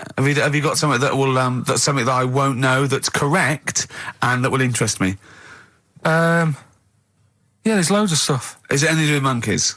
No, we've got monkey news. We've got monkey news coming out. Of course we have. Yeah, monkey news. People are now over to XFM for monkey news with Karl Pilkington. No, we won't do that yet. We're not doing that yet. Educating Ricky is. Yeah. Well, let's do it. We did it ages ago. Educating Ricky. Oh, that's interesting, and it's correct. Hang on a minute, though. What I do is I tease you, don't I, with headlines.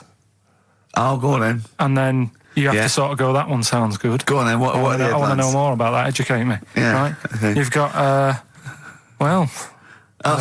jeez. That Nelly died. That Nelly died. Oh, like, okay. Right. Could be about an elephant. Yeah. Go on. You've got that. You've got, I got well. Take well as red. So they all start with well. Okay. Knob body has been that lucky before. Brilliant. All right. Okay. You've got get a lobe of this court case. Right. Okay. Not bad. I'm going for knob body has been that lucky before. Right. It's a story about this kid who was born. Right. Was he? Yeah, he was popped out, and the dad and the mum saw the baby, and it was like, oh, that's a good-looking little kid. Sure. And they were proud and that. And then they're surprised that it's a good-looking little kid. It's theirs. Yeah. Like it could have been a frog, and they'd have gone, "Oh, he's got your eyes." And then the doctor goes, "Yeah, it is, but look at that." What? He said, "It's a boy and hasn't got a knob." I love the doctor saying that. I love this GP or this midwife saying that. Oh, we love little boy. Yeah, but no knob, baby. Mr. and Mrs. I mean, think. Right. No, but I'm speeding it up a bit. All right, come on. So the baby's born. So the baby's like that, and the doctor says that, and the woman's like, oh, it's our first as well, and stuff, right? She's really gutted. What's the second going to be like? So, Go ahead. So just a knob. Doctor says, you know. We'll call it Carl. All right, go on. Right, go on. So the doctor says, well, I'll leave it with you for a bit, get used to the idea, right? As opposed to throwing it away. So he wanders off. Yeah. He comes back with a smile on his face. Right? Found the knob. So the mum and dad are like, what are you smiling about? He said, you're not going to believe this. Baby's just been born. It's got 2. Right? You can have one of them. And they did a little operation. Where did you get this information from? That's in a book. What book? Is it the same as the book that you carry around with you? No. With the woman with 3 legs, the juggler with 9 arms, and the bloke who found shagging a chicken under a rock. Is it in that book? Weird though, isn't it? Well, it's not true. It is true. What, in the same hospital, there was a baby born without a knob. Luckily, Carl. What happened? You swear to God you're not making The it up. doctor making it came up, back honest to God. smiling because you won't believe it. There's a baby there with an excess of a knob. It happened, honestly. I'm not. All these things are not made up. The educating stuff. That's why I do it, isn't it? Teaching you stuff. Always teaching you stuff. All right, if anyone can confirm the baby with no knob, they're going to confirm it because they're going to go to the same dubious website that Carl got it from. I always try to be level-headed and reasonable in these situations. And it's You always ignore it. Guatemala or Mexico. Rodriguez was born without a knob. Luckily, baby next door and was got 2 knobs. What a load of shite. Play a record. I should just confirm that we've had a number of emails that say the baby born without a knob and then having one transplanted from a baby that luckily enough had 2 knobs is apparently true. Right, Yeah, there you no, go. listen. So- I don't question that you could be born with a deformity and get someone's, fingers, knobs. What I'm saying is, it didn't happen with the doctor goes, I'll leave with it. I don't believe it. That baby's got 2 knobs. Exactly. What a coincidence. I bet that little bit of information isn't in there, is it? Sure. That he went out the door, I'm going to get a coffee, came back, bloody hell, hold on, no, there's an extra knob, I found an extra knob. We can put that knob on there. Perfect. Yeah, you might want to try and You heard think about the hanging one when What's this the called? fella was. Sorry, mate, go on. When the fella was hung. Well hung? He was hung and. Ong. Sorry, what's ong? He was hung by a rope. So isn't that no? I think it wasn't he a Chinese emperor and wasn't he Ong? Yeah. He was Ong. Some fella who'd done something. They hung him. And, They wanted him, I It's not a word anymore. He was Ong. look, don't be doing that again because you said squoze wasn't a word, and then I shown you a menu today that someone sent, and it said fresh orange. Yeah. Squoze. Inadvertent commas, and next to it was the word colour spelt COLOR. So presumably either the American menu, right? In which case there's loads of American words that we don't use, or it's just a badly typed piece of work. Anyway, there was a bloke that was He was hung and that. But he didn't die. Ong on that, he was definitely a Chinese. Ong on that, yeah. I remember him now, yeah. He didn't die, and they said, "Oh, just hang on a minute whilst we change the rope and that." And he stood there waiting, changed the rope. They tried to, do it again, and didn't work. It didn't work, right? So they got another rope, right? Didn't work, and then they had to let him go because it's like there's a well-known saying or something from this thing. Yeah. Chimpanzee that monkey news. Right, there's this monkey, right? Oh, yeah. I think his name was number 6 or number 7 or something, right? In this lab, right? Yeah. And anyway, it's in there with the rabbits and little mice and stuff like that. And The rabbit smoking. the nurse, right? The nurse, not the nurse, the woman who works in the lab. What would you call her? A nurse? Depends. Depends what her job was. If she was a lab assistant, you call her a lab assistant. All right. I mean, they probably call her by her name. All right, lab assistant, right? Kirsty. So she's, I think it's probably Kirsty. Right, Kirsty Morris. well, she's in there, right? Yeah. And she don't work with many people and that. She's mainly on her own with, just putting lipstick on rabbits and stuff like that, right? Chimp fancies her. So, Chimp fancy her. He's putting on lipstick. Chimp fancies her because she's got hairy legs. He gets pally, right, with this woman because he gets to a point when she sees him every day. It's the way he sort of tries to string out like it's a narrative love story. Did the chimp put its hand out and grabbed her, and then you thinking that he made a move on her? So Right, come on, he's let him allowed tell out. the He's story. allowed out. Oh, the it's not a cage. story, is it? He's allowed out the cage and what have you every day. So he's wandering about, and as time goes on, he's watching what she's doing more and more. Right. So he notices like the code on the door, right? Right. Whatever 247 or whatever. Yeah. He goes, right, I've clocked that. I've got that. I'll remember that. Right. And then he goes, right, there's a lot of Definitely lipstick and that knocking about, a lot of makeup. Right, okay. No, there's no way. Finish. No, because So- Steve, you know what's going to happen. Let him finish. I know what's going to happen. So he's there. It's ridiculous. And he's going, well, if it's there, you know what I mean? So while she's messing about with the rabbit, he gets there, he's in front of the mirror, putting a little bit of lippy on. Right? You are mad! No! I can't. It's gone too far. little bit of No, it's gone too far, Steve. Right, Your mic's off, Rick. He's finishing the story. So- Turn mine off as well. It's gone too far. Turn him off. Just let him finish. Right, so the thing is, right, it's this monkey wandering about. It's got lipstick, it's got mascara on, it's looking pretty I good. didn't mention the mascara. It's looking all right, right? So it knows the code on the door, 247, right? So when she's sort of messing about with the rabbit, right, he goes, right, here's my chance. He's looking good, 247, out the door, through the reception man's there. He's like, all right, Kirsty, right? Don't talk shit! I Feel Free from Cream, that's pretty much the last track, isn't it, guys? I imagine on XFM 104.9. Well, I mean, yeah, I've got nothing to say after that ridiculous story.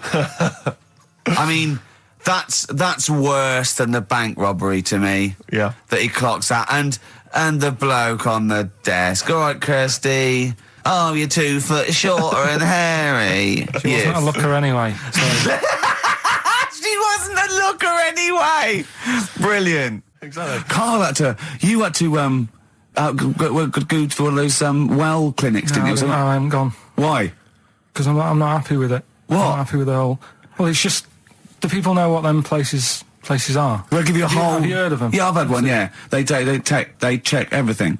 Which, you know, Suzanne, my girlfriend, was like, you know, you're 30-odd now.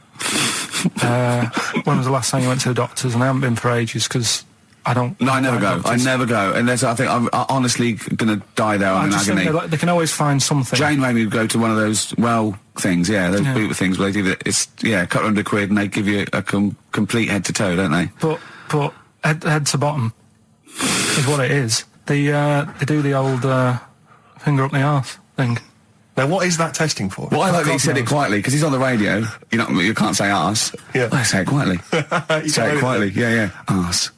Yeah, arse. That's what our mistake was, because we got a complaint upheld, didn't we, for saying... And I'm talking about a male chicken here, which is a cock, as you know. Yeah, and we said that word, right? So if we'd have gone, cock, we'd have probably gotten away with it. You can get away with murder. If you just, If you just whisper it very So go on then, so... I'm not going because I'm not having that done. I don't understand what they're going to find up there. That's your head. No, but why can't we just? I mean, it's the heart that I worry about the most. Do you mean that in a kind of romantic sense? No, I mean if they'd have to have a long finger, wouldn't they, to check that out? They go, "It's something wrong with your left ventricle." Yeah. Now, this thing about the doctors, they hold your testicles and they make you cough. Yeah, they don't hold the testicles anymore. They just put it sort of like by the side of them. And what's that testing for? I don't know. I think it's something to do with if you got something wrong with your diaphragm or something like that. You can't do it when they press there. I don't know. It shows them something. So it's not doctors having a quick feel. Right, so you can't... well, that's good, because do you remember when Carl said he's going to die of cancer? And I said, why? He said, I don't check my balls. I said, why? He said, I don't like the feel. So they feel it for you. They feel them for you. And you can just relax, shut your eyes and think of England. But don't mess with them. What do you mean? You can do more damage messing about with them. Just leave them. And it's 2 anyway. You can afford to lose 1. Yeah, I don't think that's the point. I think the point is it sort of spreads, doesn't it? You've got to check the... I mean, I'm not saying, if don't do it, because they spend a lot of money saying to people, have a quick feel if you've got the time, what have you. But I don't worry about it. Leave it alone. Why, out of interest, why do doctors stick fingers up your arse? Check the prostate. Check the prostate? Yeah, because if it's swollen, it could lead to all sorts of problems. Again, they're not having a laugh, Carl. They're not going, hang on, look at this bald little mank fella. But there's no nice way. I'll feel his balls, stick a finger up his arse and send him home. 300 quid, please, on you go. What about me art? It's fine. And they're all laughing. Roger, Jeff, stand behind that two-way mirror. yeah, what's this? I'm not going anyway. So. Really, you're not going because you don't want... No, I'm not happy with that. It doesn't even matter. It's not the fact he's a stranger. If it was someone who I knew, it'd be just as bad. That'd be worse! Imagine that! At a dinner party. Oh, God. Oh, look, hello, Roger and Selena. Do you mind... Roger, do you mind... Would you allow any of the celebrity doctors to do it, though? Dr. Dre, Dr. Fox, any of those... Doctor Who. I just don't understand in this day and age... Would you allow Christopher Eccleston to stick his big northern finger up your... Do you want a song on anyway? Embrace. Glorious Day on XFM 104.9. Rick, there may be listeners tuning in thinking, they've got something better to do, for instance, switching off the radio and just staring blankly at the wall for the next half an hour. But no, because what they're going to miss is our grand finale to this, which is, of course, sponsored by Lindauer's, the sparkling wine solution to a hot summer's day. Yeah. That we're going to be firing a cork. Did you just make that up? Yeah. Pretty good. Please, yeah. Good. They're going to be firing a cork at Karl's head just for the sound. I just think it's sound. Huh? It's not happening. Yes, it is. You said no. We've said it is now. We've promised it to the listeners. Yeah, come on. I'm not happy with it. Why? Because the pain. Well, I've never had it done, so I don't know how painful it is. Well, what reason to do it then? Yeah, we've got to try it out, haven't you? You're perfect. It's like a little cowbell or wood block. That's what I'm hoping for. Yeah. I'm hoping for pop. And I'm going to film it for my website. Brilliant. So go to that this week, rickygervais.com, and see Karl Pilkington getting hit. A high-powered cork coming out of Lindauer sparkling wine. Lindauer sparkling wine. And of course, if you want to send us anything in, and perhaps next week that you feel we could actually that'd be great. That's us to do. This is like interactive because a lot of people plan the show. Like Dr. Fox plans his show. We sort of come up, we riff on the. So that's a great idea. Send stuff in that we could harm Karl with. Yeah, we harm Karl. We do a jingle. Harm Karl. I've always wanted one of those George Foreman grills. I've always wanted one of them. I know, but that's too much, isn't it? What if we just pressed his head inside it? We'd have to put it on. No, put it on. See, yeah. Just squeeze his head inside it. I've got to do that thing with a tea towel one day. You know that thing I did with a tea towel? You put a tea towel around his head, right, tie it. I put a wooden spoon in, and you only have to turn it like a couple of inches, and it kills you, doesn't it? Yeah. It really is, yeah. So we'll be firing a cork at Karl's head. I'll be filming it for the website. So that's coming up about 10 to 3. Look forward to that. Yeah. Do you know what? I'm loving this. This is my. Just being in a room with him. I just can't. I want to squeeze his head. XFM 104.9 playing Green Day. The studio's falling apart. I know, his microphone broke. Their mind broke. I don't know why Lindauer's, the sparkling wine, want to be associated with this shambles of a show. It is falling apart. This is awful, this studio. It's got to be fixed. Right now, Karl, come round here. It's the time where I'm going to let a cork off. Do you want to film this, Steve? Yeah, that'll be available on the website next week, rickygervais.com. So see Karl getting hit. One bloke suggested we leave the metal cap on because it's get a better pitch, but we take that.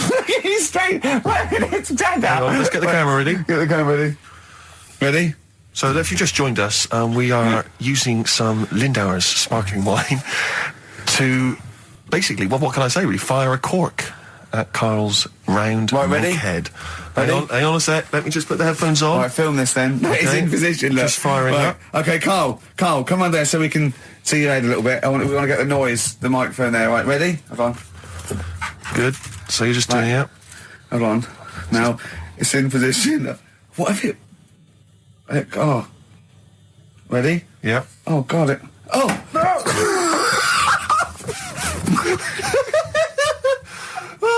It's like Jackass. Did it hurt? It hurt me. What do you mean? Did it hit you? I sort of just. It went off. It went off course. Did it? Just glanced, did it? Right, Lindauer, you're going to send us 8 more bottles, please. Yeah, we're going to get this right. Well, Karl, what are your thoughts? Why have you stuck it out here? Nothing better coming in, I thought. Well, I'll tell you why, because you're always on holiday. You don't do a lot. You get paid, well, doesn't he, really? He's a moaner. He doesn't try and get on at all. He doesn't deal with people. He moans about everything. And, so he's... I'm alright. I've got my own little room and that. Yeah. Like a cage. It is like a cage, isn't it? And he can shut the door. If people walk past, he goes, shut the door. He doesn't want them looking in. He's like a miserable old chimp. We noticed today how much he's simian, isn't he? He's very strange, actually. We maybe should try and get a picture on the website because Karl's arms are particularly chimp-like. It's very, very strange. Because he's got that he's got long downy hair. It's and not the like long extended knuckles. Yeah, and his totally round face that sort of the chin goes back and the dome of his cranium. I think, quite seriously, I know we sort of share about 98.5% of our genetic material with bonobos and chimpanzees, but I think he's got a little bit more. Yeah. I honestly think he's a little bit of a throwback. Just his line, they just kept to this sort of really the ugliest one in the cave and the tree, and he really didn't come out of it. I'm not saying you are, I don't think you are. Yeah, you're chimp-like. No, it does annoy me. My hair annoys me on my body and that. Because I've got like hair on my little toes and that. Have you? And on the legs. Would you see your little toes? Can you pick things up with them? Never tried. Okay. Well, that's the finale of this week's show. We're going to see if he can play a record and put the fader up From a tyre, while swinging in a tyre. Just using his hairy toes. Yeah. I've sort of got hair all the way, but then it just runs out where it should be. On the top of your head. Top of my head. It's just- Is this part of the reason why you're always uncomfortable about, being nude or around naked people? Is that partly the reason, do you think, because you look so grotesque? Well, when I'm on holiday, I don't really like wandering about without a top on unless, like, it's a quiet beach or whatever. Sure. So what would you normally wear? Need. Shirt I just and have tie? like a nice sort of light, summery, sort of linen shirt, maybe, just a few top buttons open. Yeah. But I don't like... The naked body isn't that nice anyway, is it? You know what I mean? Whatever it is, if you're a cat and you're shaved, you don't look that nice. You know what I mean? But with I think you'll find a cat is naked even with its fur on. Cats don't wear clothes. No, but what I mean is a bald cat isn't that good. You know, it does me head in that I'm bald. I'm not. I wish if I could have hair, it would be nice. But that's life. Would you isn't prefer it? animals to wear clothes like Mickey Mouse does? Or Goofy? You know that I don't like nudist and all that. We've done it. But don't you think sometimes you could sort of like maybe fancify it a little bit? Like if there was such a thing as an ape salon, and there isn't, Carl. There isn't, right? Would you give a orangutan a trim, maybe sort of his hair? Because some of those look like they're going bald, but they've got a comb over, they don't should they? just have a shave. When it's like that. That's what I did. Just take it back. And the underarms as well.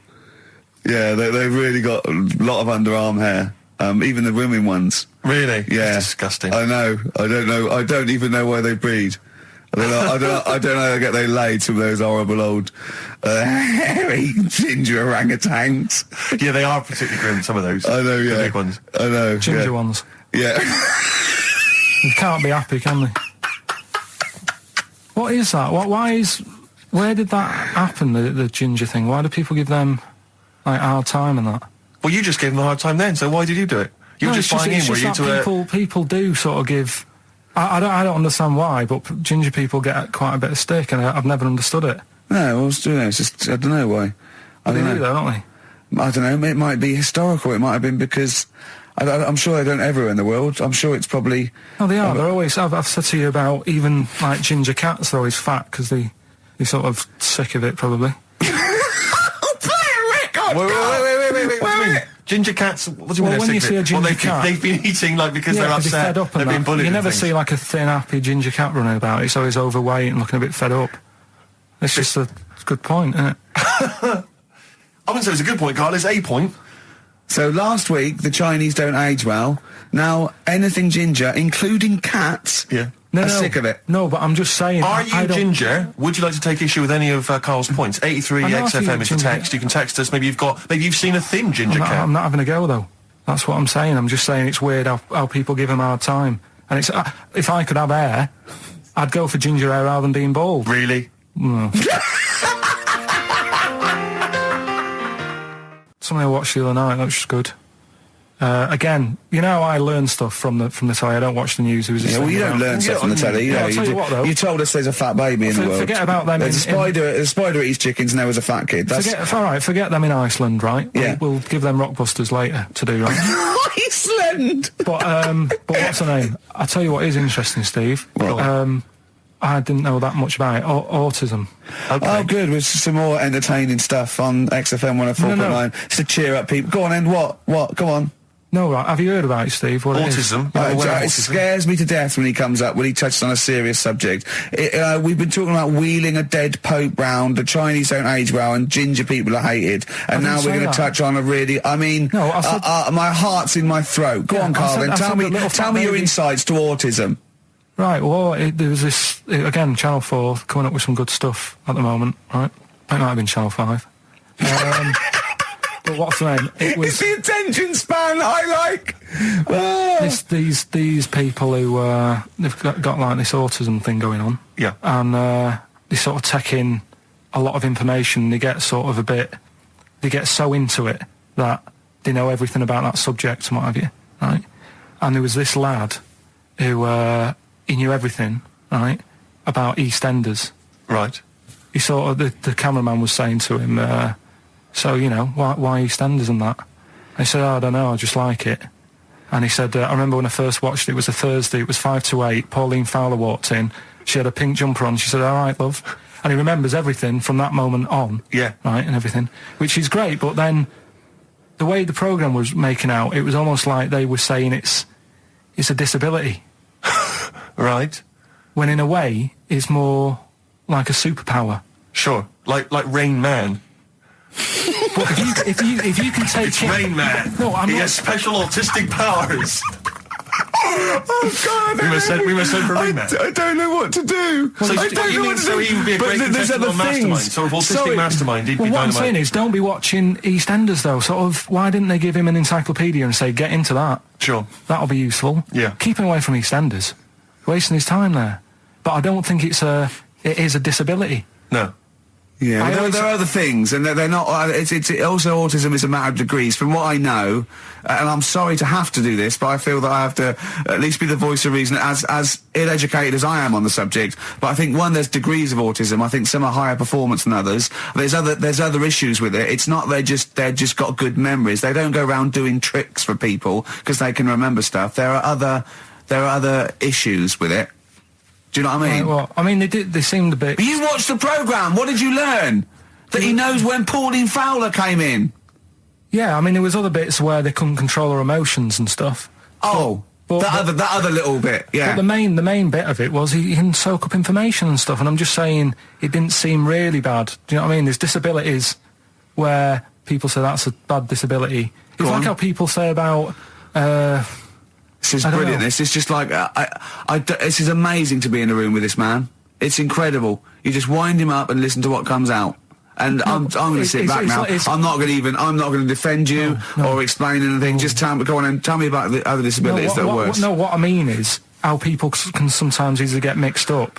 How people are scared of like a cyclop. Well, at the end of the day, he's got a disability.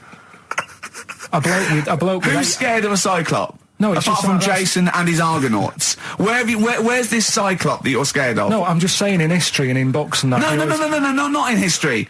History happened. Yeah. What are you thinking of? You're mixing history with Greek mythology and Roman mythology and every other type of mythology. What do you mean? There wasn't really a giant cyclop that went round picking up ships and throwing them around. That's not history, Carl. Do you think Batman's history? No, but it was ages ago, wasn't it, when we were sort of forming... No, I'm not saying it didn't happen ages ago. I'm saying it didn't happen. Well, it might have done. I mean, what's so ridiculous about a fellow with one eye? In the middle of his head, and he's big and scary and lives in a cave. Why is he scary? Because if he had 8 eyes, I'd be scared of him. At the end of the day, he's got a disability... we'll talk about it in a bit. Right, we've got who's that on the line? It's Rob. Rob, and are you a doctor? I'm a final year medical student. I'll be a doctor in 2 months, touch wood. That's close enough, isn't it? Yeah. Excellent. So, where do you study? Do you want to give more details, or do you want to remain anonymous as you're calling in to I study at Barts Hospital. All right, great. So, why do GPs sometimes put their finger up a man's anus? To see what's there. You know, if you've got hemorrhoids, if you've got an enlarged prostate, you know, it's either that or they stick up a big tube and have a look up with a light. What? And it's easier to do that. Now, are you dumbing this down for us, or are you going to fail your medical exams by saying stick up a big tube with a light? I'm dumbing it down. Okay, come on then. We're all intelligent people here, and Carl. So you tell us what's that called? It's called a sigmoidoscope.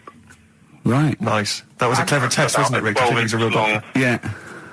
12-inch long tube they can put up there. So, Carl, would you prefer that or a finger? Well, so do they sort of do the finger first, and then, I mean, at what point do they say, hang on, we need a light here?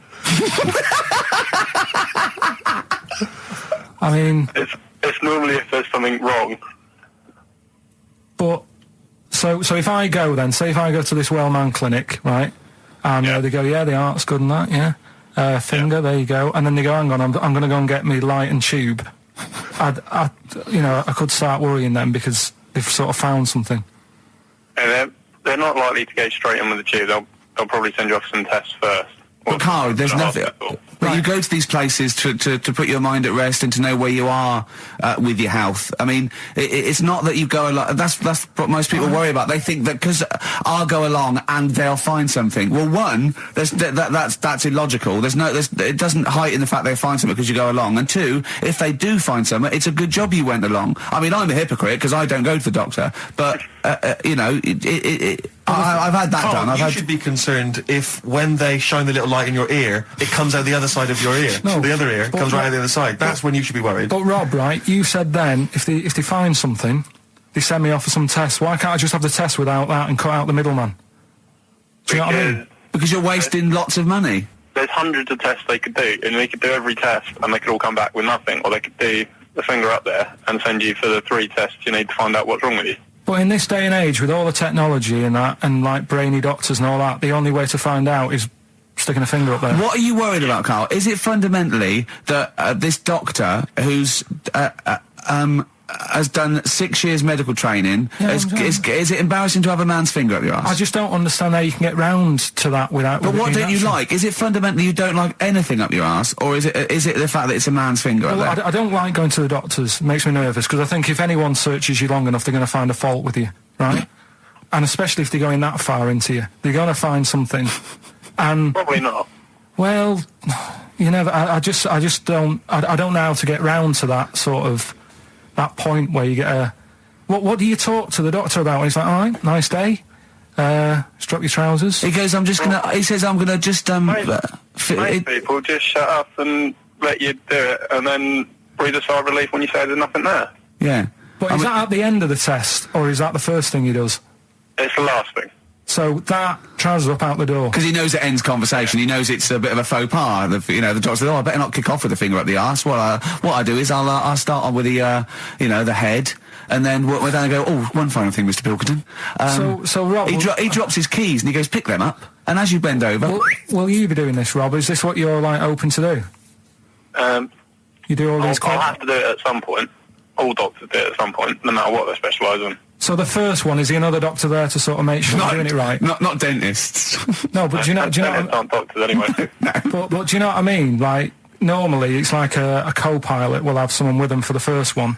So when you put your first finger in, will someone be there going, right, you just want to move to the left of it? I've already done it.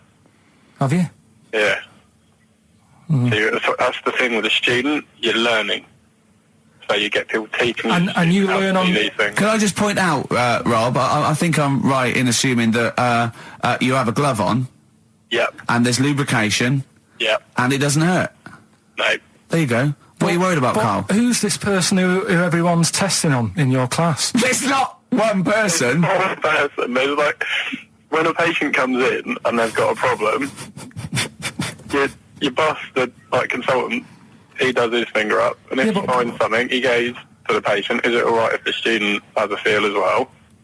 Then the student puts on a glove, puts the bleed on the glove, and sticks his finger up and sees what he comes out with.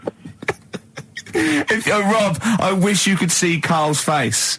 I mean, his face when you said, and he says, can this fella have a go as well? He looked horrified. That he thought it was a free-for-all, like there's a queue of people trying on gloves and going, let's have a go. That looks good up there. What have you found? No, I mean, how come you had to sort of... Is it not something you could test on yourself rather than waiting for other people to come in? Because then, you know... It's an awkward position to get to, really, isn't it? Well, but you can have a good rummage then without feeling too awkward, but to sort of have a go on your first patient when you don't really know what you're looking for anyway, do you know what I mean? Never really thought about it. Because you don't... If you've never done it before... You pop your finger in there, and you've got to sort of look. You've got to have an expression on your face, like you know what you're finding. Well, they can't see what you look. They can't see your face. There. You got the big boss consultant man going, now move your finger there, and you'll probably feel this. But he's just done it. He knows what's there. Well, what? Oh, so he's already had a go. He's had a feel, and he's going right. If you feel to the right, that's the conglomeracy or whatever. The congomblery, yeah. Its congomblery is in perfect working order. Well, I'm still... Thank you, Rob. I'm sorry you had to go through this. Carl is probably the worst patient you'll ever encounter in your medical career. Good luck with your finals, and thanks very much. And do you know any female doctors who do this? Or? Thank you, XFM 104.9. Thank you. Well, we've run out of time. We've got to get on with the show. It's near the end. I hope you've enjoyed it. I hope the scientists stuck in a big, I don't know, hut in the middle of nowhere in pitch darkness, 10 of them. Well, I imagine they've been fascinated, Rick, by the finger up the arse discussion. We had Chinese don't age well, gingers, all that. The big fat kid. Well, actually, they're probably secure in the knowledge that if they want to kill some time and it's dark, there's nothing better than stick your finger up someone else's arse. Exactly. So enjoy that. But they've been hanging on for Rockbusters clues, I imagine. There's the answer. So give us the clue again quickly. All right. So the first one was the fella let his wife know how he got the bruise on his legs. Go on. Right. That was Courtney Love. Yeah. Courtney Love. So that's Courtney Love. So that's the first one. CL. So that one's fine. The second one. That Potter. What am I doing? Letting that one Just go? let it go. Just let it go. Am I just letting that go? Annoyingly, we haven't got time to take issue with it, Rick. Okay. That Potter lad. He's got a lot of bottle, hasn't he? Doing all that stuff with the wizards and that. Go on. That's Brave Harry. Yeah, the Bravery, current sort of XFM band, the Bravery, Brave Harry. That works as well. No, it doesn't. And the last one. No, it doesn't. No, it doesn't work. The Buddhists. It doesn't work. Won't be able to get in their temple without Doesn't these. work. Brave Harry. Brave Harry. Doesn't work. Brave Harry. The Brave Buddhists, Harry. Buddhists won't be able to get in their temple without these. TM. That's the monk keys, right? So who got all them? The monk keys. Who got all them? Right? Which band are called the Monk Keys? The Monkeys. Oh, the Monkeys. Yeah, the Monkeys.